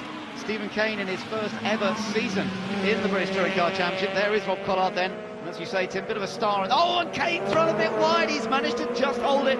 My goodness, has he kept the momentum? That's the question. I think he might have got away with it. Yeah, just managed to hold it on the tarmac, but the lap times have dropped off by over 2 seconds from the fastest lap. Now, you may think that that's strange when the track is actually drying, but it's now too dry, really. Oh, and that's wide again by Neal, but it's Giovanardi. He's coming under pressure from Jackson, who's got past Jordan, so Jackson's still on the move here. Yeah, the wet tyres, I was saying, are actually overheating now. The track's drying out too much, and this will affect the cars in different ways. The front-wheel drive cars will start to get a lot of oversteer as the rear tyres slide. The front-wheel drive cars, well, anything can happen. Matt Jackson, there he is. Look how close he is to Giovanardi. He started 18th, did Matt Jackson, and he's now challenging for 5th place. He's trying to go around the outside. That won't happen. Into the hairpin. He'll tuck back in here, but there's no denying the fact that that BMW is very, very rapid. He's putting the championship leader and reigning champion Fabrizio Giovanardi under some serious pressure now as they come across the line this time. And just looking in the background there, Stephen Jelly looking for some wet track to cool those tyres down. His teammate, there he is, Colin Turkington, still has the advantage here over Matt Neal and Rob Collard. There's Jackson on the attack, and he's done it. Same thing again, tight line, and he's through at Hawthorne. Nice move for Matt Jackson, and he has now moved into 5th place. Great stuff from the youngster, and he really is making up for the disappointment of what went on here in the first race. Yeah, the guys they only have 2 types of tyre, a full wet and again Jackson wide, doing what Kane did the lap before, just staying on the track. Has he lost the position though? Back to Giovanardi, they're side by side. I think he'll be okay. He's got the left hand, yes he is, he's still okay. But they only have 2 types of tyres, but what sometimes the teams will do when the track is drying very quickly like this, they'll start on a set of wets that have actually been worn down, almost sort of halfway down, because the blocks won't move around, they get more grip. I wonder if that's what Jackson has done. Good question. That was the move when he got past Giovinardi, and it was very straightforward. But it's still Colin Turkington, the Northern Irishman, who leads this race at the moment, from Matt Neal, the double champion of former years, and then right behind him is Rob Collard from Hampshire, and he's really got the mood on here to try and take second place, hasn't he? Rob Collard, an aggressive racer. Matt Neal will be all too aware of that as he sees that white, red and black BMW sitting in his mirrors. Then it's Stephen Kane, who now is coming under pressure from the BMW. Mike Jordan, meanwhile, side by side with Giovinardi. These two have had contact in the past, and it's Mike Jordan on the outside as they head down towards Clairvaux, the first corner. Surely he's not going to be able to sweep around the outside of the Vauxhall, is he? Giovinardi, one of the most aggressive. You can't go through there side by side.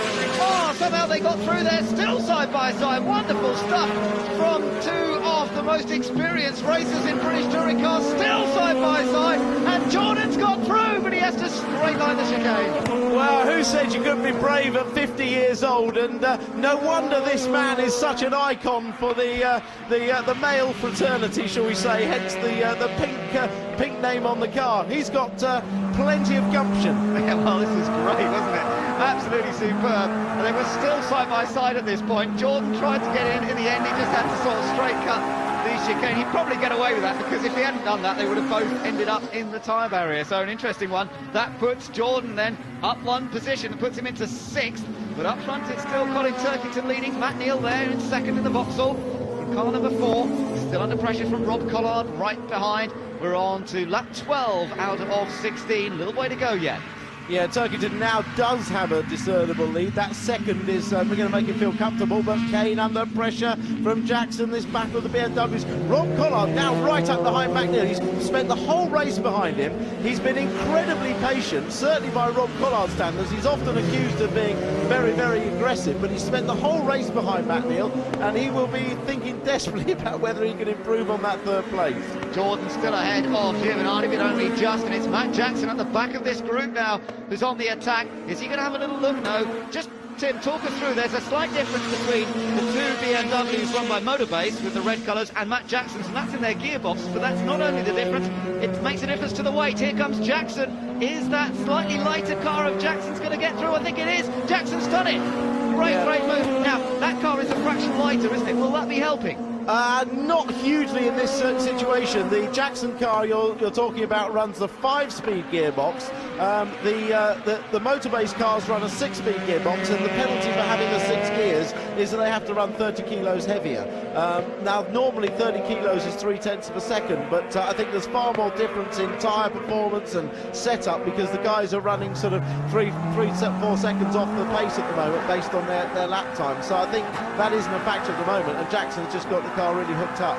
Giovinardi's got back past Jordan. That's how he did it on the straight. That's a slightly odd one. Maybe Jordan's got a slight problem. This was the manoeuvre for Matt Jackson to get past Stephen Kane. And again, it's this tight line which he has developed to perfection. Gets on the inside here and then just great traction, muscles his way through. Yeah, it's interesting watching those two cars, seemingly identical, go through the same piece of tarmac, and there's a lot more movement in Jackson's car. The rear of the car really moving a lot more than the Stephen Kane car. Here we go. Well, Neal having to defend from Collard, but Matt Jackson might be able to take advantage of this. Jackson's come from 18th, he's now 4th, and you can see him at the back of this group, and he's really on a charge here. The man who felt he should have won earlier on went off in those terrible wet conditions, and he's on the attack now as they come down towards Clairvaux. No way past just yet, though. Great stuff. Yeah, but we know what he's going to do, don't we? He's going to try and tee Kane up. Does Kane know that have the same inside tight line? Looks like he does. Kane's using that same inside line, so it's not going to be so easy for Jackson to get through. Oh, big slide there. That'll lose. Well, he's lost third. Oh, Collard, just when it looks as though they might get their best ever result. Collard! Big slide, and he's just gathered it together. Yeah, he has. He's trying ever so hard, desperately. Slide again. I think the tyres are going away on Collard's car, but watch this. It's a great slide. Look, clips the curb, car runs wide, holds it, just runs out wide. Collard loses a bit of pace, and through goes Jackson. Jackson could win this race, you know. from 18th on the grid. Do you reckon he can really? He could. Wow, well, he's still got a little bit of time. We're on lap 14 out of 16, so 2 and a bit laps still to go here. Turkington continues to lead this race, and now Jackson's next target is Matt Neal. How's he going to find a way past Matt Neal in the Vauxhall, the Vectra, which has been so strong this year? Bobbing, weaving, looking for any opportunity. Surely not down here. It's very much a one-line corner, this left into the right of the S's, and then up towards the hairpin. Maybe a chance there, but Matt Neal, I'm sure, will be ready for it. Yeah, he covers that line. And look, Collard's going to join in again. Yeah, I mean, Jackson's potentially over a second quicker than these guys. His lap time's been clear track, we're a second quicker, but he's going to run out of laps unless he gets past Matt Neal immediately. Yeah, he's got to do it quickly. He's looking around here, maybe having a think, but we know how fast Jackson is on the next section. Now watch him. This is where, through the next part of this corner where he's been so fast. He'll go to the inside here. Watch him, watch him. Oh, Matt Neal covers the inside. Clever, clever from Matt Neal. He knows what to look for. Doesn't give Matt Jackson that bit of space that everyone else has allowed him to have. And then Neal very fast through the chicane. Yeah, Matt Neal always takes the tightest line. He likes to drive point to point as close as he can, and there's some drivers like to run out wider, but he certainly had it covered there, and that's effectively stopped any chance Jackson had of winning the race, because he's run out. This is the other favourite place he's got. Well, he might well have done him. He's got great traction out of Tower Corner, and Matt Jackson has moved up into second place. Matt Jackson has come from 18th, he's into second place, and he could still win this race, but there's a big gap between himself and race leader Colin Turkington. But this is one of the drives of the season, no doubt about it, from Matt Jackson in the BMW. He's fought his way past Matt Neal. Yeah, brilliant, brilliant. Look, Matt Neal's actually a little bit wide anyway, so he opened the door for Matt Jackson. Again, Matt Jackson's able to get planted on the power early enough, and his momentum takes him through before they get to the left-hand part of the Jim Clark S's. And he's actually closing up very quickly on Colin Turkington. That's right, so still with a lap to go as they come across the line this time. Matt Neal under pressure there from Rob Collard, so it's still pretty tight there for third place. Collard still looking for that first ever podium finish for the Motorbase team. He's not given up on that yet, but there's no room on the way down to the first corner. On to the final lap then. Is Turkington going to be able to hold off the attempts of Matt Jackson to take the victory here? Or is Jackson going to complete a fairy tale? Well, at the moment, Turkington looking to be in control through that vital Clairvaux-Hawthorne section. He still has a useful margin, 1.2 seconds over Matt Jackson. That was as they crossed the line. It might be a little less than that as they head down towards Tower Corner. The critical right-hander. This is where Matt Jackson's been very fast. Look how he closes up under braking. Gets the traction, but of course they're both rear-wheel drive BMWs. Both have good traction, and Jackson can't take any advantage of that. Into the Jim Clark S's now. Not much more than 2 or 3 cars lengths between them, I wouldn't say. Matt Neal still in third, then Collard in fourth, and Kane under pressure there from Giovanardi. There might be a change for 5th place behind them, but it's surely the race leader here, Colin Turkington, who's feeling the pressure, seeing that other BMW catching him. He must think, where did he come from? I'm sure he started way down on the grid. Well, he did. He started 18th, but he's attacking for the lead. We're into the last couple of corners now, and that crucial hairpin coming up, which is surely the... Oh, big side from Turkington. He gathers it together, but there's still 2 corners to go. Turkington looking to try and make it 2 out of 2 here, but can he hold off from Matt Jackson? Matt Jackson goes wide. Turkington runs in deep into the corner. Now it's a drag race to the line, and Turkington's going to hold on. Is he just going to do it? Turkington makes it 2 out of 2 for Timor Racing. But Matt Jackson, the star of the show. Third place just goes to Matt Neal. Rob Collard takes 4th. Who's going to be 5th? Big question mark. It's Giovanardi who takes 5th. Jones is 6th. Mike Jordan is 7th. What happened to Stephen Kane? That's what's happened to Stephen Kane. He's slowing down. He's into pit lane. Poor Stephen Kane. It looked to be Motorbase's best ever result. Well, it is. They still got 4th place for Collard, but it looked like they were going to have 2. But what a drive. Let's see if we can talk to him. This is better in the commentary box to Matt. What a drive, mate. What a drive. Fantastic stuff. Absolutely, yeah. That's a good drive for everybody in the accident exchange BMW dealer team. Fantastic job there. The car was absolutely awesome. We made some changes early on in the wet conditions, and boy, they've worked on the BMW today. Well, Well, that was absolutely magic. Well done, Matt. And, well, what a result. What a result for the team, for everybody involved there. The BMW dealer team UK, his father Tony, his brother as well involved in that team. And they've come through to finish in second. But let's not forget a vital victory for Colin Turkington then. Look how close it was on the line. This was as they came up to cross the line there, across the line, and it was 1/10 of a second between them, according to our timing screen. 1/10 of a second separating the top two finishers. And Turkington just taking that victory. So it's 2 out of 2 here today for Colin Turkington for Team RAC, but only just from a stunning drive by Matt Jackson, who comes from 18th to finish second. Matt Neal in third place, Rob Collard in fourth for Motorbase, their best ever result.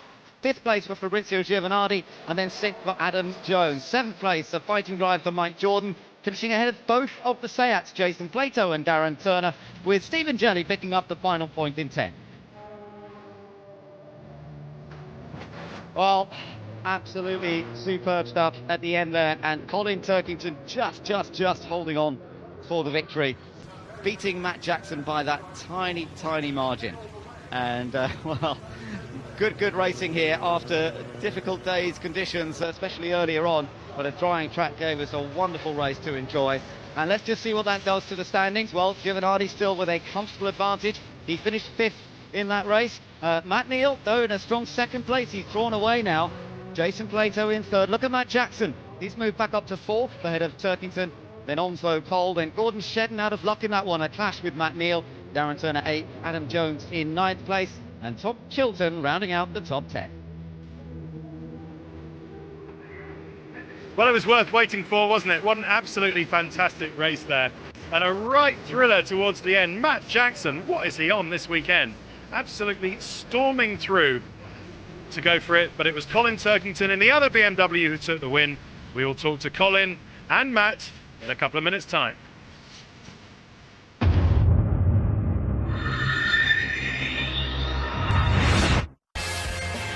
Welcome back to Croft, and this was really the key moment. Colin Turkington, having built up such a great lead, then gets a big tank slapper on, and Matt Jackson's always there, always hungry, has a go going down into the slowest part of the circuit, the hairpin right down, but it's always going to be very difficult to get round on the outside. Tries the inside, but in the end just has to nudge the other Beamer home to make it a 1-2 for BMW. They'll be very happy in Munich, I'm sure, and very happy down here in the studio as well, because we have the two protagonists. Now, that would have been the first time you would have seen that, Colin. What happened with that slide?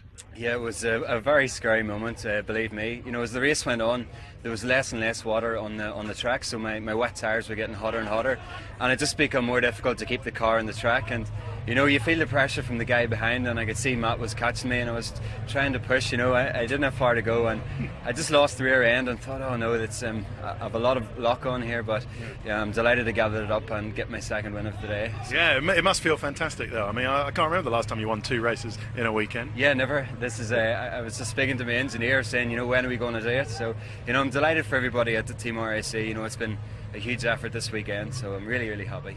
And what was the key to it, though? I mean, because you were so far ahead. It's just the characteristics of this BMW 320? Yeah, well, just like the first race, you know, when there's a lot of water on the track, we're very strong. But as it dries out, you know, when it's that in-between dry and wet, that's when we start to struggle. So, beginning of the race, you know, I could stay comfortably ahead of Matt and Neil, but then I knew Matt was coming through in the same type of car, so it was a big pressure at the end. Okay, well, stay right there, Colin, because you have to do the draw for the third race of the day. Matt, just talk us through that move. You almost had him, almost. Yeah, it was always going to be tight, but you know, the BMW performed superb today in those conditions in that race. Like Colin said, it was drying out towards the end and it was getting a little bit slippy. You know, as the tyres got a little bit too hot, but you know, to come from 18th on the grid to second, and you know, just a few hundredths between the two of us, it's a good result. Well, let's have a look at it. I mean, you're on fire today. What was it down to? I think that the BMW in these conditions on this circuit is performing absolutely superb. You know, it's I think in those conditions it's the best car out there today. You know, and you know, the BMW dealer team have done a fantastic job on the setup of the car, and it's just you know, we've got grip and it's working. Which one was your favourite? I mean, Collard kind of let you through. I bet your favourite probably would have been that one for the lead, though. Absolutely, the one that didn't happen. Yeah, the one that got away. It's always, isn't it? But no, I think everybody out there today. It's all drivers have given room as we've come through the field, and that's great testament to a great championship. Okay, Matt, thanks very much. Good job today. It's given you a lot of points actually, which has helped you no end. We'll let you go off. We have to do the draw for race 3 of the day. Let's have a look at the numbers that you've got to look out for. As I say, from 6 to 10, they are the ones. So 6 is Adam Jones, 7 is Mike Jordan, 8 is Jason Plato, 9 is Darren Turner, and 10 Stephen Jelly. They are the ones you need to watch out for. Okay, if you'd just like to hold the ball here. We have Holly coming in here to just assist us with the draw. Yeah, very nice, excellent movement, Holly. Very good. So if you'd just like to look over there, so you can't see which one you're drawing out, Holly will continue her sort of hula movement, and you've got to pick one out. This is great, isn't it? All right, the top's come off. It's number 7. Is it number 7? It is number 7. Excellent, good stuff. So that's Mike Jordan, the guy who's in Flushing pink today. Mike Jordan is on pole position for race 3 of the day. Thank you very much, Holly. Thank you very much, Colin. Here's Ben Edwards with confirmation of the grid. Thanks, Ted. Well, it was Andrew Jordan, wasn't it, last time, who won the draw to take pole for race 3. Now it's his dad, Mike, who'll start from pole. Adam Jones will be alongside him, big rival of Matt Jackson's in the independent points. And then Giovanardi will start 3rd. Collard will start 4th, ahead of Matt Neal and Matt Jackson. There he is, the man who came from 18th to 2nd. He'll start 6th on the grid. Ahead of race winner Colin Turkington. Jason Plater will be 8th, then Darren Turner. Stephen Jelly will be 10th, then Tom Onslow, Cole and Jason Hughes on row number 6. And then as we continue on further down the order, we'll see the rest of them lining up as they finished, in fact, in that previous race. So it's going to be a pretty exciting round 15, as we've come to expect.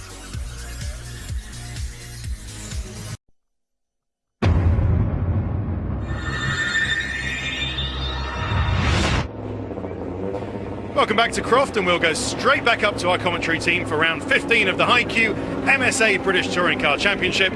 It's Tim Harvey and first Ben Edwards. Thanks very much, Ted. Yes, we've got a pretty much dry track, a little bit wet offline, but there's still a bit of cloud around, It's a bit grey in places, as you can see. So you never know, Tim, it might rain yet in this final race of the day. Well, Matt Jackson will be the one man who'll be happy about that. He was absolutely flying in that second race, clearly the fastest man through the grid, but yeah, it looks dry at the moment. So let's take a look at how they line up for this one then. On pole position, it is Mike Jordan. His son Andrew was on pole for the final race at Thruxton last time out. Adam Jones alongside him in the Team Aircool Seat. And he's doing well in the independence points at the moment, so he needs another strong result here. On the second row, it is the championship leader, Fabrizio Giovanardi, and alongside him is Rob Collard, still looking for that first podium for the Motorbase team. Then it's Matt Neal, former champion, former double champion, but there alongside him is the star of that second race. It is Matt Jackson, starting from 6th place. And then behind him, because the top 7 have been reversed, means Colin Turkington, who's won 2 races today, now starts 7th. And look who's next to him, none other than Jason Plato in the diesel-powered Seat. The second Seat is next up, 9th on the grid. Then it's Stephen Jelly in the second of the Team RAC BMWs. Behind them, we've got Tom Onslow, Cole and Jason Hughes, although I think Jason's had a problem. He may well be starting from the pit lane, or he may not even make it out for this race. Harry Volkard starts on row 7 with Tom Chilton alongside in the Team Halford's car. Then it's Erkut in the Arcus Racing machine, his teammate alongside him, in fact, Arcus Racing with sunshine.co.uk, the 2 teammates on row 8. Then row 9, John George with Chris Stockton alongside in the BTCC Racing Seat. Behind them, we've got Stephen Kane. He had an electrical problem. That's what put him out of a strong finish in that second race. We don't think Stuart Oliver's going to make it out for this race, sadly. Andrew Jordan starts way back. He had an electrical alternator failure in that last race. Michael Doyle's with him. And then right at the back, it's Gordon Shedden. It would be Alan Taylor. I'm afraid Alan Taylor's car too badly damaged. Such a shame. They put a new livery on that car to celebrate the Big Muscle Seafood Restaurant, which is up in this part of the world. And unfortunately, they had a crash in that first race, and they haven't been able to run it for the rest of the day. But there we go, Tim. It's an enticing prospect, this grid again, isn't it? Yeah, the last race, always a really robust race with a couple of cars on the front, Jordan and Jones with no weight at all, and then Giovanardi with only 9 kilos on. He'll want to get a good result this week out of this meeting, and this is his best chance. So everybody making it around the hairpin then. So who can we expect to make a good start? Well, interestingly, the lead BMW on the grid this time is Rob Collard. Now, he's coming from the second row of the grid. He starts from 4th place. Giovanardi starts up there in 3rd. He's usually pretty fast off the line. One of the 2 motor-based cars coming in the pit lane. I hope that wasn't Collard. Right, with probably Collard, Stephen no, Kane. it's Stephen Kane, you're right. Okay, so Collard 4th on the grid there, the first of the BMWs, fast starting, but let's see what Mike Jordan can do in the John Guest Racing up front with Adam Jones on the front row with him. Wait for those lights. Long hold, lights out, away we go, and here comes the BMW trying to find space. It's Rob Collard on a charge. Mike Jordan was pretty quick off the line, but Collard's already alongside Adam Jones. Giovanardi's up there as well, and it's going to be Collard who leads into the first corner. Rob Collard, all contact behind Jordan and Jackson. Jackson through the gravel and comes back on again. Tim, you did that earlier.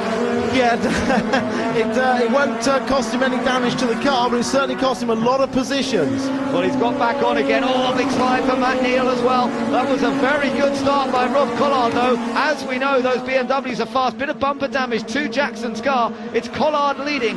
Giovanardi in 2nd place. Mike Jordan and Adam Jones battling next up. Then Matt Neal and Colin Turkington. Yeah, let's hope that rear bumper doesn't come off anymore, because otherwise he's going to be in trouble with the clerk. Of course, he could potentially be black flagged.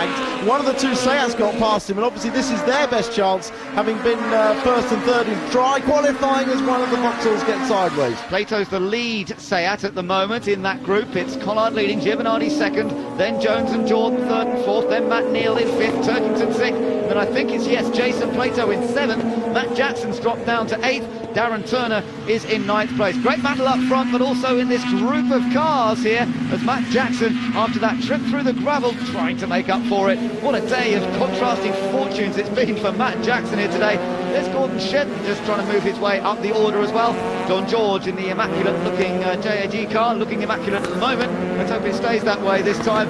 There's Tom Chilton getting alongside Darren Turner at the back end of the top 10. Chilton in the orange Team Halford's car, side by side with Darren Turner as the leaders turn into Clairvaux. Top few cars coming through pretty much one at a time, but Turner staying ahead of Tom Chilton. Something went flying, but I'm not quite sure. Yeah, Plato, the first one to knock the little plastic post out of the way so they can straight line that little bit of chicane. Good run out of the chicane there from Giovanardi. He's super brave through there. Back on board with Jackson. Following Collard through here. Now Jackson's trying to go around the outside. Collard does make it on the dry line, breaks late and gets across in front, but Jackson's hung out to dry. Little contact there on the right with Jordan. Tiniest contact was enough to send him wide. Well, we've had a change of lead. Look, Giovanardi's got in front. He managed to squeeze past Rob Collard as we were looking at the replay at the start. He snuck through, and it's now the championship leader who's out in front, but the safety car has been called. We've got the stand. Somebody else is off us. Oh, and that's John. Oh dear, what did I say about an immaculate car? I spoke too soon. Yeah, and that's at the exit of the Jim Clark S's, so that could be serious. But it's a very high-speed section of the course. We saw Giovanardi lining up the pass on Collard. He was very fast through the chicane, and he clearly got through. But the rest of them still racing the final part of the lap. Yeah, everyone racing to the line. Giovanardi leading this race. He'll lead them across the line to Collard in second. Adam Jones in third. Mike Jordan in fourth.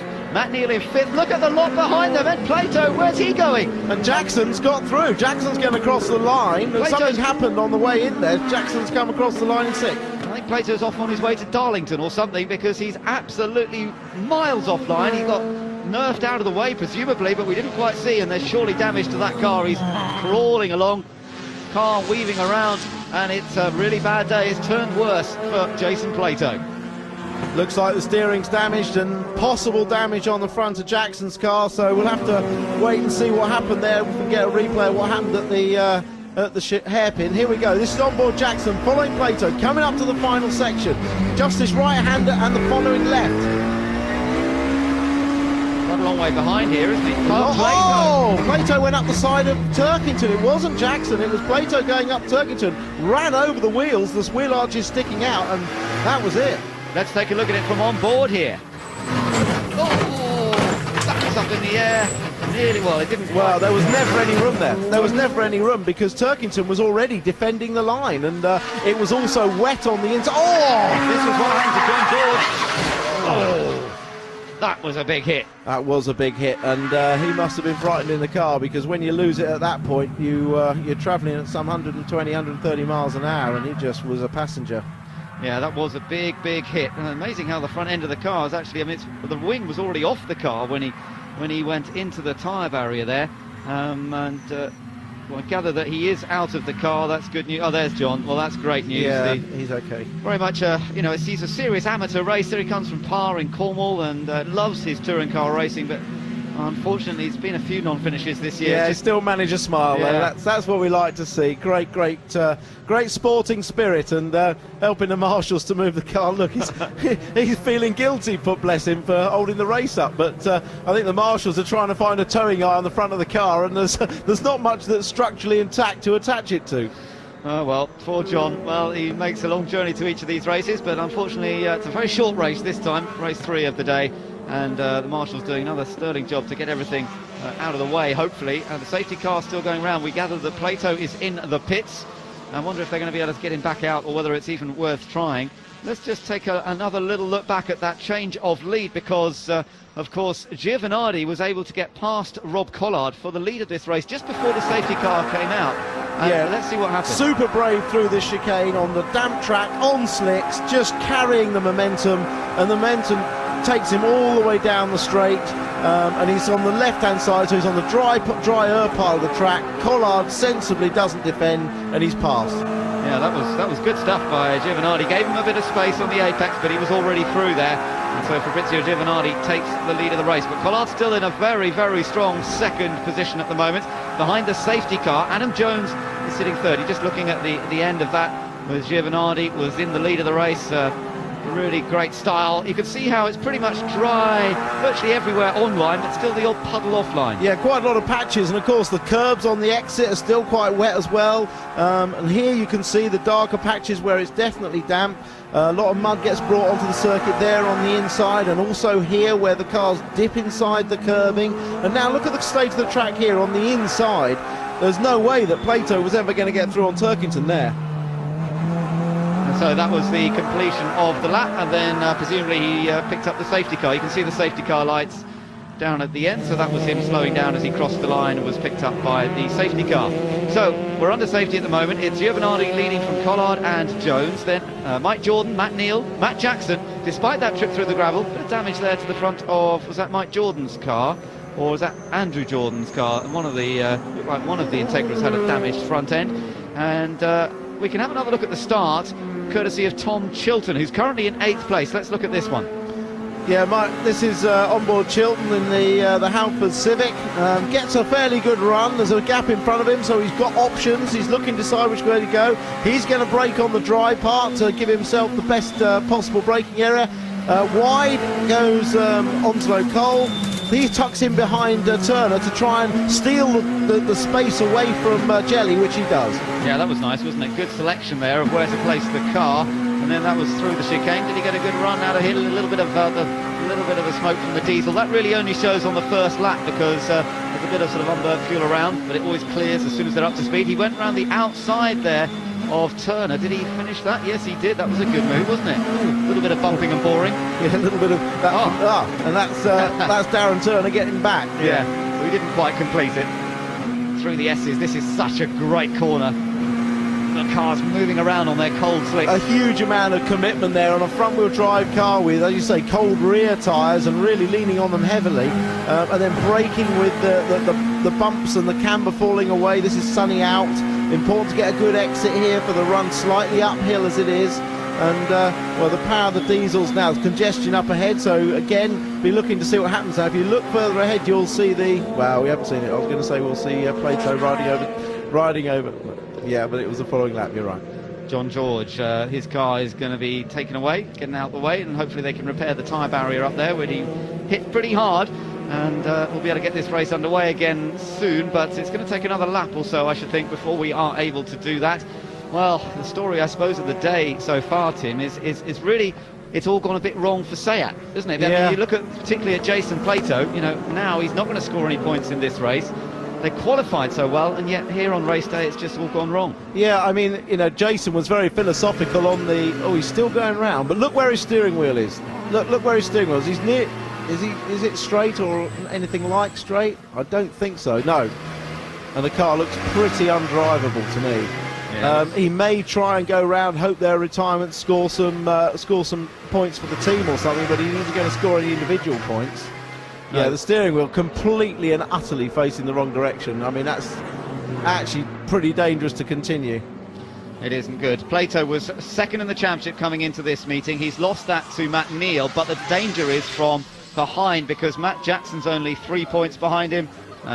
Colin Turkington's only 4 points behind him. Well, certainly Jackson's going to score some points in this race. Colin Turkington, of course, was involved in that incident with Plato, and he's actually running down in 12th, so he's outside the points currently. We believe the safety car could well be coming in at the end of this lap, so we'll keep an eye on that.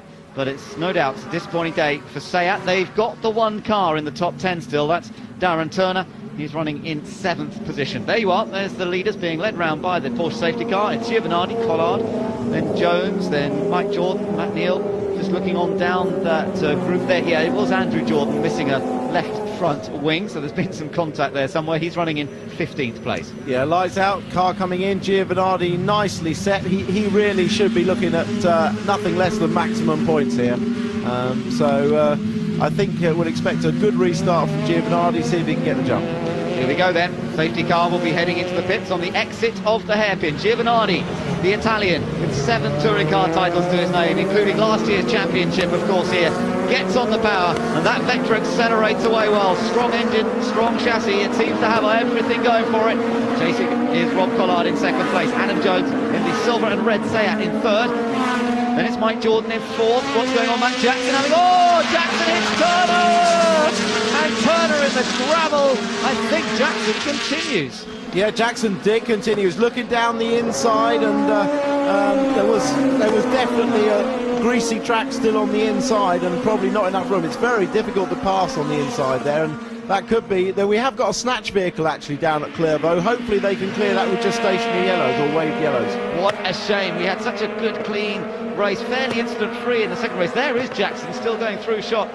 So he's still running. He's just ahead of Tom Chilton on the road. They're just flashing through. A lot of mud on the front of Tom Onslow Cole's Vauxhall. Well, it's a bit grubby. He's obviously been off somewhere. And they, as you say, the snatch vehicle is ready to pull that Seat back out of trouble. There'll be yellow flags down there at the moment, though. Won't be any overtaking allowed. That really just sort of... Well, watch this. How alongside is he? How alongside is he? Well... Really, it was just the nose down the inside, wasn't it?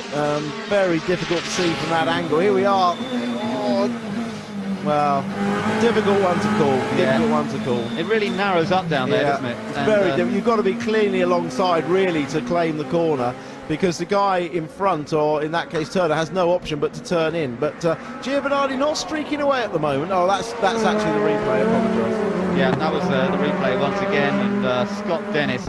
What a day for SEAT. They've lost Plato effectively. Now they've lost Turner as well. It's just been an absolute nightmare for the SEAT team here at Croft. And, you know, in the past they've had several 1-2 finishes here. It's not always the case, but today it just has all gone wrong for them. Back with the race leaders, though. And look, battle for second is hotting up here because Rob Collard in that white BMW, he is coming under more pressure here from Adam Jones in the silver Seat. And, oh, he had a little look there. Down the inside, wasn't quite there, though. No, not quite there. Good racing. Collard didn't go right for the apex to leave a little bit of room in case Adam Jones needed it. But a great little battle of the independents. Collard, Jones and Jordan, with Matt Neal tagging on the back of them. Yeah, Fabrizio Giovanardi's opened up a 1.2 second lead over these two guys. Jones down the inside, he's done it. Jones gets alongside Collard out of shape. Oh, and he's wiped off the front bumper on Jordan's car, and he loses 4 places in one go, and it could all be over. And Motorbase team, what do they have to do to get a result? Dave Bartram will have his head in his hands. They really felt there was a chance here. Damage to the back of Mike Jordan's car as a result.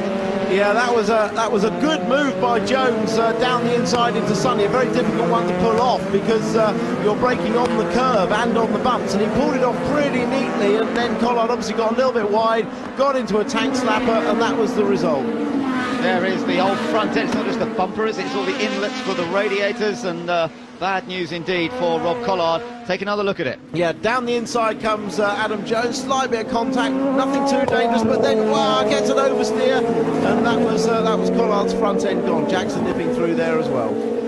So Mike Jordan survived that moment, and in fact is now running in third place as a result of that. So there you are, Giovanardi leads in the Vauxhall. Second is Adam Jones. This great run from Jones. Jordan under pressure though from Matt Neal. So that's the race for third place between the John Guest car with his bumper trailing away and the Vauxhall Vectra of former champion Matt Neal. Right behind them is Matt Jackson, then it's Tom Chilton. Rob Collard is still running, I think, although he's dropped back a little more now. So it's next up, it's Gordon Shedden and Tom Onslow Cole. And this is the race for third position. There's going to be a lot of souvenir bumpers out there after this race, aren't there? So race fans that are here watching, you can get out there and pick up some BTCC souvenirs. Great to see so many hardy race fans at Croft here today. Despite the awful weather conditions this morning, still plenty of people enjoying the action in the touring cars. There is Mike Jordan then in third place, Matt Neal directly behind him, then Matt Jackson, the star of race 2 in particular, and then right behind them is Tom Chilton, and then Gordon Shedden next up. So the two Team Halfords cars running relatively close to one another, but further down the top 10 than they would prefer to be. Onslow Cole 9th, then Colin Turkington still in this race. He's in 10th place. Remember, he had that incident with Jason Plato earlier on. Gordon takes kind of wide line in to Clairvaux, doesn't he? And there's not much to choose between them at the moment. No, not at all. And at the moment, Matt Neal's being fairly patient. He hasn't really attacked Jordan, but I'm sure he will do later in the race. Jordan's driving neat and tidy as we know he can. This is on board Chilton following Jackson. That bumper just staying attached. You can hear Chilton just on the limiter there as he's changing down. Oh, Jordan's gone wide! And Jackson gone wide! Is there some fluid down there or something? I wonder if Collard went round and dropped some fluid from the rads or something, but they both simultaneously slid wide. It's all changed. Third now is Matt Neal. Fourth now is Tom Chilton. Fifth is Jackson. Oh, Jordan's off again. Jordan runs very wide. He's lost another place, maybe 2. And Mike Jordan definitely struggling, unless maybe his car's leaking fluid onto its own tyres or something, because he's suddenly struggling, slowing right down. Now he's allowing Stephen Jelly through, and his son Andrew is the next one who's going. Oh, he's all over the place. No way he can control it. Yeah, something's broken or leaking fluid onto his own tyres, as you say. That was a shame. Just as I was saying how neat and tidy he was driving, they became a problem. But well, that's 2 commentators' curses we've put on people already in this race. Chilton putting a lot of pressure on former teammate Matt Neal. Yeah, he is. Matt Neal now in third place, remember, so you've got Vauxhall leading and Vauxhall in third. So it's certainly going the way of Seat's rivals here, with Adam Jones doing a great job in second, but then it's Matt Chilton tucked in there. There is Chilton, car number 9, and right behind him, Matt Jackson, still with a shout at scoring very useful points here. Tom Onslow Cole now up to 6th place, Gordon Shedden up to 7th, Turkington 8th. That brings Stephen Jelly into 9th, and Andrew Jordan, as a result of his father having problems on that last lap, well, he's now come up into 10th position. Yeah, and Plato in 12th, driving with the steering completely out of kilter, and with the rate that other cars are dropping out, he could get some reasonable points. Yeah, that would be good, but of course it's still big rival Giovanardi who's heading for victory at the moment. Big lead of 2 seconds for Fabrizio Giovanardi over Adam Jones currently. And there's the battle for third. It is Matt Neal and Tom Chilton. Chilton looking good here at the moment, I have to say. He's promised several occasions already this year. He's had 1 second place finish, and he's definitely putting the pressure on Matt Neal. Let's see what he can do. Sunny out here. Not really any chance to overtake on the next bit, but try and set Matt Neal up perhaps on the next lap. Yeah, an opportunity maybe for Chilton to extract some Team Dynamics revenge on Matt Neal. Matt Neal putting his teammate Shedden in the wall. That's right, that happened in race 2, didn't it, when Gordon Shedden ended up in the tyre barrier as a result of contact with Matt Neal. Look at Chilton there, popping over the curb on the inside and just losing a touch. He's now under pressure himself from Matt Jackson. Let's just take a look at what happened to Jordan when there was a little bit of a something there. There was a hint of some steam or something, wasn't there? And it definitely caught both of them out. Jackson's still the man on the attack at the moment. As we get back to the live, yeah, he's still pushing Tom Chilton. Still with that little bit of damage to the back of the car, which won't help him, but it's not really hindering him too much. Onto the main straight, effectively here, heading down towards Tower Corner. And there's no doubt there's an opportunity to overtake, but I don't think it's going to happen. But as we were saying, it's turning into a miserable weekend for Seat. We saw Darren Turner end up in the gravel trap after contact with Matt Jackson, and Darren's with Louise. Darren, that was a difficult one to call. You went off after that shunt with Matt. His fault, your fault, or just one of those things? It's very difficult. I mean, until I see a replay, I don't know. But I had a good run on him down the outside. I think I had the line, and it's you've got to give and take a bit out there, and that doesn't seem to be the case with Matt. He always gets in there, and it worked for him that time. But what goes around comes around. It's just gone horribly, horribly wrong for Seat this weekend, hasn't it? Well, Saturday was great, and then obviously today's just been a catalogue of disasters, really, and unfortunately, it's another race we haven't scored any points. So far, I've got 1 point for pole this weekend, and that's not really good enough when you're trying to claw up into the championship. But we come back fighting at Snetterton. Thanks, Darren. Cheers. Thanks, Louise. Yeah, poor old Darren. He was on pole position, if you remember, when we started today. Look at Matt Jackson here once again, trying to get alongside Tom Chilton. Two youngsters in the series, but Tom Chilton has been around a fair bit longer in British touring cars than Matt Jackson. Matt Jackson, of course, burst onto the scene last year so impressively. This year looked to be really challenging the major contenders in the points early in the season. Had a couple of meetings where it didn't come together, but he's been right back on form here at Croft, no doubt about it. And let's see as he continues this chase whether he can do anything about getting that fourth place away from Chilton. Not quite close enough here. Still a few laps to go. Yeah, you can see where the rear-wheel drive BMW threw that long accelerating right-hander after the first between the two chicanes. The front-wheel drive cars tend to scrabble for a grip and push and understeer, and Matt's rear-wheel drive car just pushes him around the corner. Giovinardi still leads this race. He also has fastest lap, so an extra point for fastest lap going to the current series leader. Fabrizio Giovinardi is turning into a pretty good weekend so far for the Italian. Second place, there is Giovinardi, gap of 2.1 seconds over Adam Jones in second. But Jones got to keep a bit of an eye on his mirror because Matt Neal is not far behind here. Great effort from Team Aircool though with this Seat, a car they only got a few hours virtually before the first race at Brands Hatch. It was a real last minute drama to get it all ready in time. And Adam Jones, he has been finishing consistently. You see Chilton versus Jackson there again, but he has been he's had a remarkable run of top 8 finishes actually as Adam Jones, one of the most consistent finishers I would say in the championship. Yeah, he's one of those guys that generally speaking stays out of trouble. He survived last year with their Toledo with hardly any incidents during the course of the year, and it's very difficult when you're racing without funds to race competitively against these guys with funds who can afford to repair the car. But he's got the knack, if you like, of staying out of trouble and still getting through the traffic, and he really does impress me every time out. Yeah, he does, me too, but he's still under pressure here from Matt Neal. There's no way he can afford to relax. You can see there Adam Jones still just a fraction ahead of Matt Neal, and then right behind them still it's Chilton and Jackson through that Jim Clark S's through Barcroft, this fast right-hander, so little space on the outside. Little lock-up, but that's not a major drama for Jones. That's a fairly standard sight there as they break slightly on the turn. Into sunny in, as it's called, and then try and get the run out of the corner and along this next straight. Great stuff from Jones so far, but he's got Matt Neal breathing down his neck. So Giovinardi, still our race leader, and looking to get that maximum point score once again here. He's done it a few times already this season. And the Vauxhalls are definitely having a great day of it. Tom Onslow-Cole, by the way, the third of the Vauxhalls, the man who starred so much at Thruxton. He's still in that group, just a bit further back. He's running in 6th position. Matt Jackson on the charge again, looking for that, just trying to edge alongside. Always amazes me how even these engines are. 2-litre engines, the Honda are there, and the Team Halfords car, the BMW.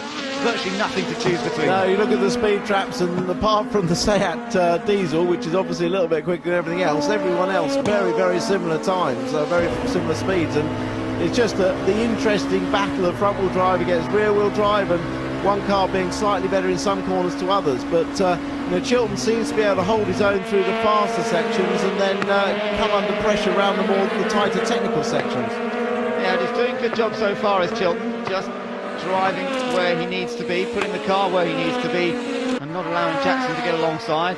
So no change in this lead group currently. Jackson keeps the pressure on. Behind him is still Onslow-Cole. There's the battle for second. Still that little bit of a smoky rear wheel from Adam Jones, but no problem. A little bobble there for Tom Chilton. Jackson as close as ever. Look at him almost pushing that Honda through. And This time surely Chilton under a bit more pressure, almost contact between them. Chilton goes defensive, Jackson surely won't go around the outside. Had to think about it, but it's just a bit of frustration there at the moment, and all this is allowing Tom Onslow Cole to catch up. Yeah, Jackson pushing him round there, but Chilton will go very defensive, which he does. This is the section where Jackson's much quicker, but if Chilton's now going to defend every lap, it's going to cause a lot of trouble from behind, because Onslow Cole is now right on the boot lid.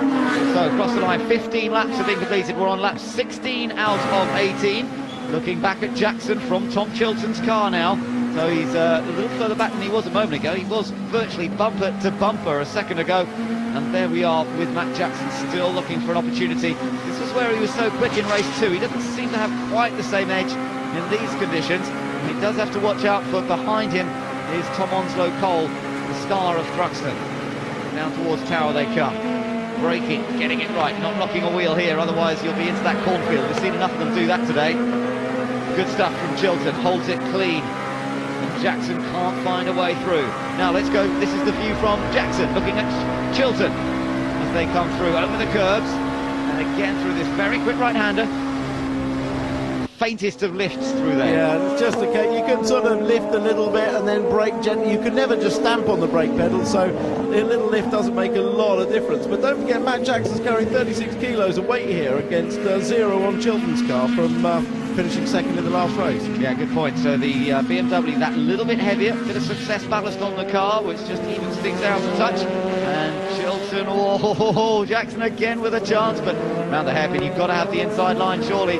That's what Chilton has, and here's Onslow Cole again joining in, right behind them in the red and white Vauxhall. The man who turned 21 years old just before that Thruxton double victory that he enjoyed. And then behind him it's Gordon Shedden as well. Again, Shedden not really able to quite get on terms with this group. A little bit of a surprise. I would have thought that Shedden, who was so quick in qualifying yesterday, put in a last lap, sort of banzai lap really, to take second on the grid. But he hasn't been able to do that in this race.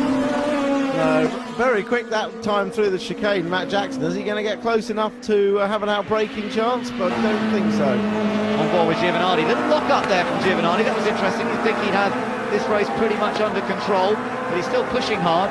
We're on lap 17 out of 18, so at the end of this lap, he'll be going on to the final lap.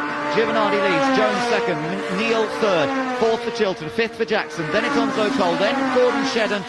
So it's Vauxhall leading. We've got a Seat, a privateer, independent Seat in second place. Matt Neal in the Vauxhall in third place. Tom Chilton in the Team Halfords Honda in fourth. Matt Jackson in a privateer BMW up there as well. So real mixture of cars in terms of different makes, different teams. But up front still very much Giovanardi in control, as he has been so many times this year. Yeah, Plato though, just in a progress report, still in 12th place, 18 seconds behind the car in front of Harry Volkard. So unless there are retirements, no chance of getting extra positions as Onslow Cole just gets into the back of Jackson.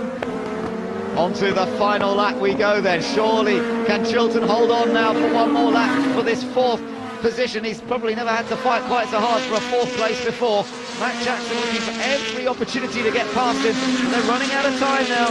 Chilton very quick into Clairvaux, using the full width of the road, tightening the line here. This is where Jackson can be so fast, but he can't get alongside. Now bravery through the chicane. Chilton was a bit sideways. Jackson has a bit of a run this time. He might be able to get alongside on the run down towards Tower, but he's not quite there, and Chilton surely has the edge as long as he doesn't outbrake himself, and Jackson's still denied. Yeah, Chilton went defensive there. He knew he'd lost a few revs coming through that chicane, and he can be very defensive on this last lap. He can indeed. Shedden's joined the back of the group. He's right there with Tom Onslow Cole. This is great racing. It's been clean in the last few stages. Oh, and Onslow Cole having to defend there from Gordon Shedden. There's our race leader, car number 1. And you know what? He's going to surely come round for yet another victory this year. Giovanardi has already had 3 wins this season. He's looking all set for win number 4 here at Croft. Tom Onslow Cole, what was he doing there in the background? Has there been a mistake? I think there has. Is Shedden? Well, I think Shedden has got past Onslow Cole. Yes, he has. So Shedden has gained one on this last lap. Matt Jackson's going to have a go. Surely Chilton's done enough. Giovanardi is going to take the victory here in race 3 of the day. The halfway point of the championship. Giovanardi wins. Jones just takes a great second from Matt Neal. Look at the celebrations at Team Aircool as Adam Jones takes second. Third to Matt Neal. Fourth does go to Tom Chilton. Fifth to Matt Jackson. 6 to Gordon Shedden. It was 6th place in the end for Shedden ahead of Onslow Cole. Turkington 8th, Jelly 9th, and the final point will go to Andrew Jordan. There is the race winner, though. Another classy drive from Fabrizio Giovanardi. Yeah, good drive. He knew that race was his for the taking. This is just a little replay of that final lap with Onslow Cole making a slight mistake, breaking into Sonny in. Shedden gets inside him, Sonny out, puts Onslow Cole wide, and that was a position lost. But yeah, that's what happened. That's how he did it. A little bit of damage to the car, but Giovanardi win number 4 of 2008 for Fabrizio Giovanardi. Adam Jones, an absolutely superb 2nd place, and that's his best result, in fact. So well done to Adam Jones. Matt Neal in 3rd, Tom Chilton in 4th, then Matt Jackson in 5th. Gordon Shedden took 6th on the last lap from Tom Onslow Cole. Colin Turkington took 8th ahead of Stephen Jelly and Andrew Jordan. A very solid drive from a great champion, and we'll hear from Fabrizio Giovanardi after the break.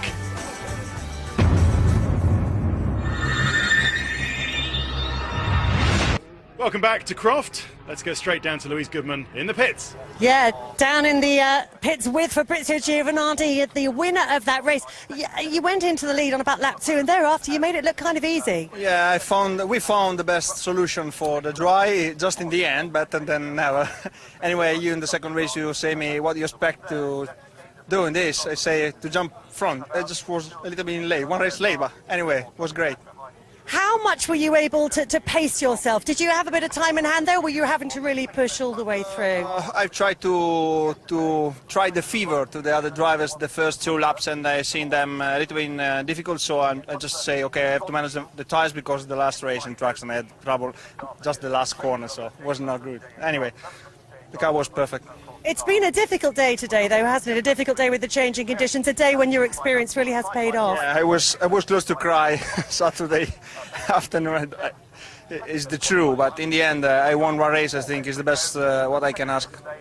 And still leading the championship as well. I mean, how important is that at this halfway stage of the championship? Yeah, more or less, I keep the same points from me and the second one. Just the second change every time, but if it's stay like that, it's okay until the end. Good all-round result for the team. Yeah, it's a perfect result. We had a lot of points. We gained a lot of points. The Seats had, unfortunately, big trouble. Anyway, this is a good weekend for us. Thanks, Fabrizio. Well done. Back to you, Ted. Thank you very much, Lulu. So let's have a look at the Drivers' Championship. Fabrizio leads it by an increased margin now, 145, 23 points ahead of Matt Neal. Matt Jackson back up into 3rd place, replacing Tom Onslow Cole. Okay, well, listen, I'm afraid that's all we've got time for. Join us for the next Touring Cars. That's in 6 weeks' time at Snetterton. Lou and I will see you for the F1 in Montreal. But for now, for us and the rest of the team, it's goodbye.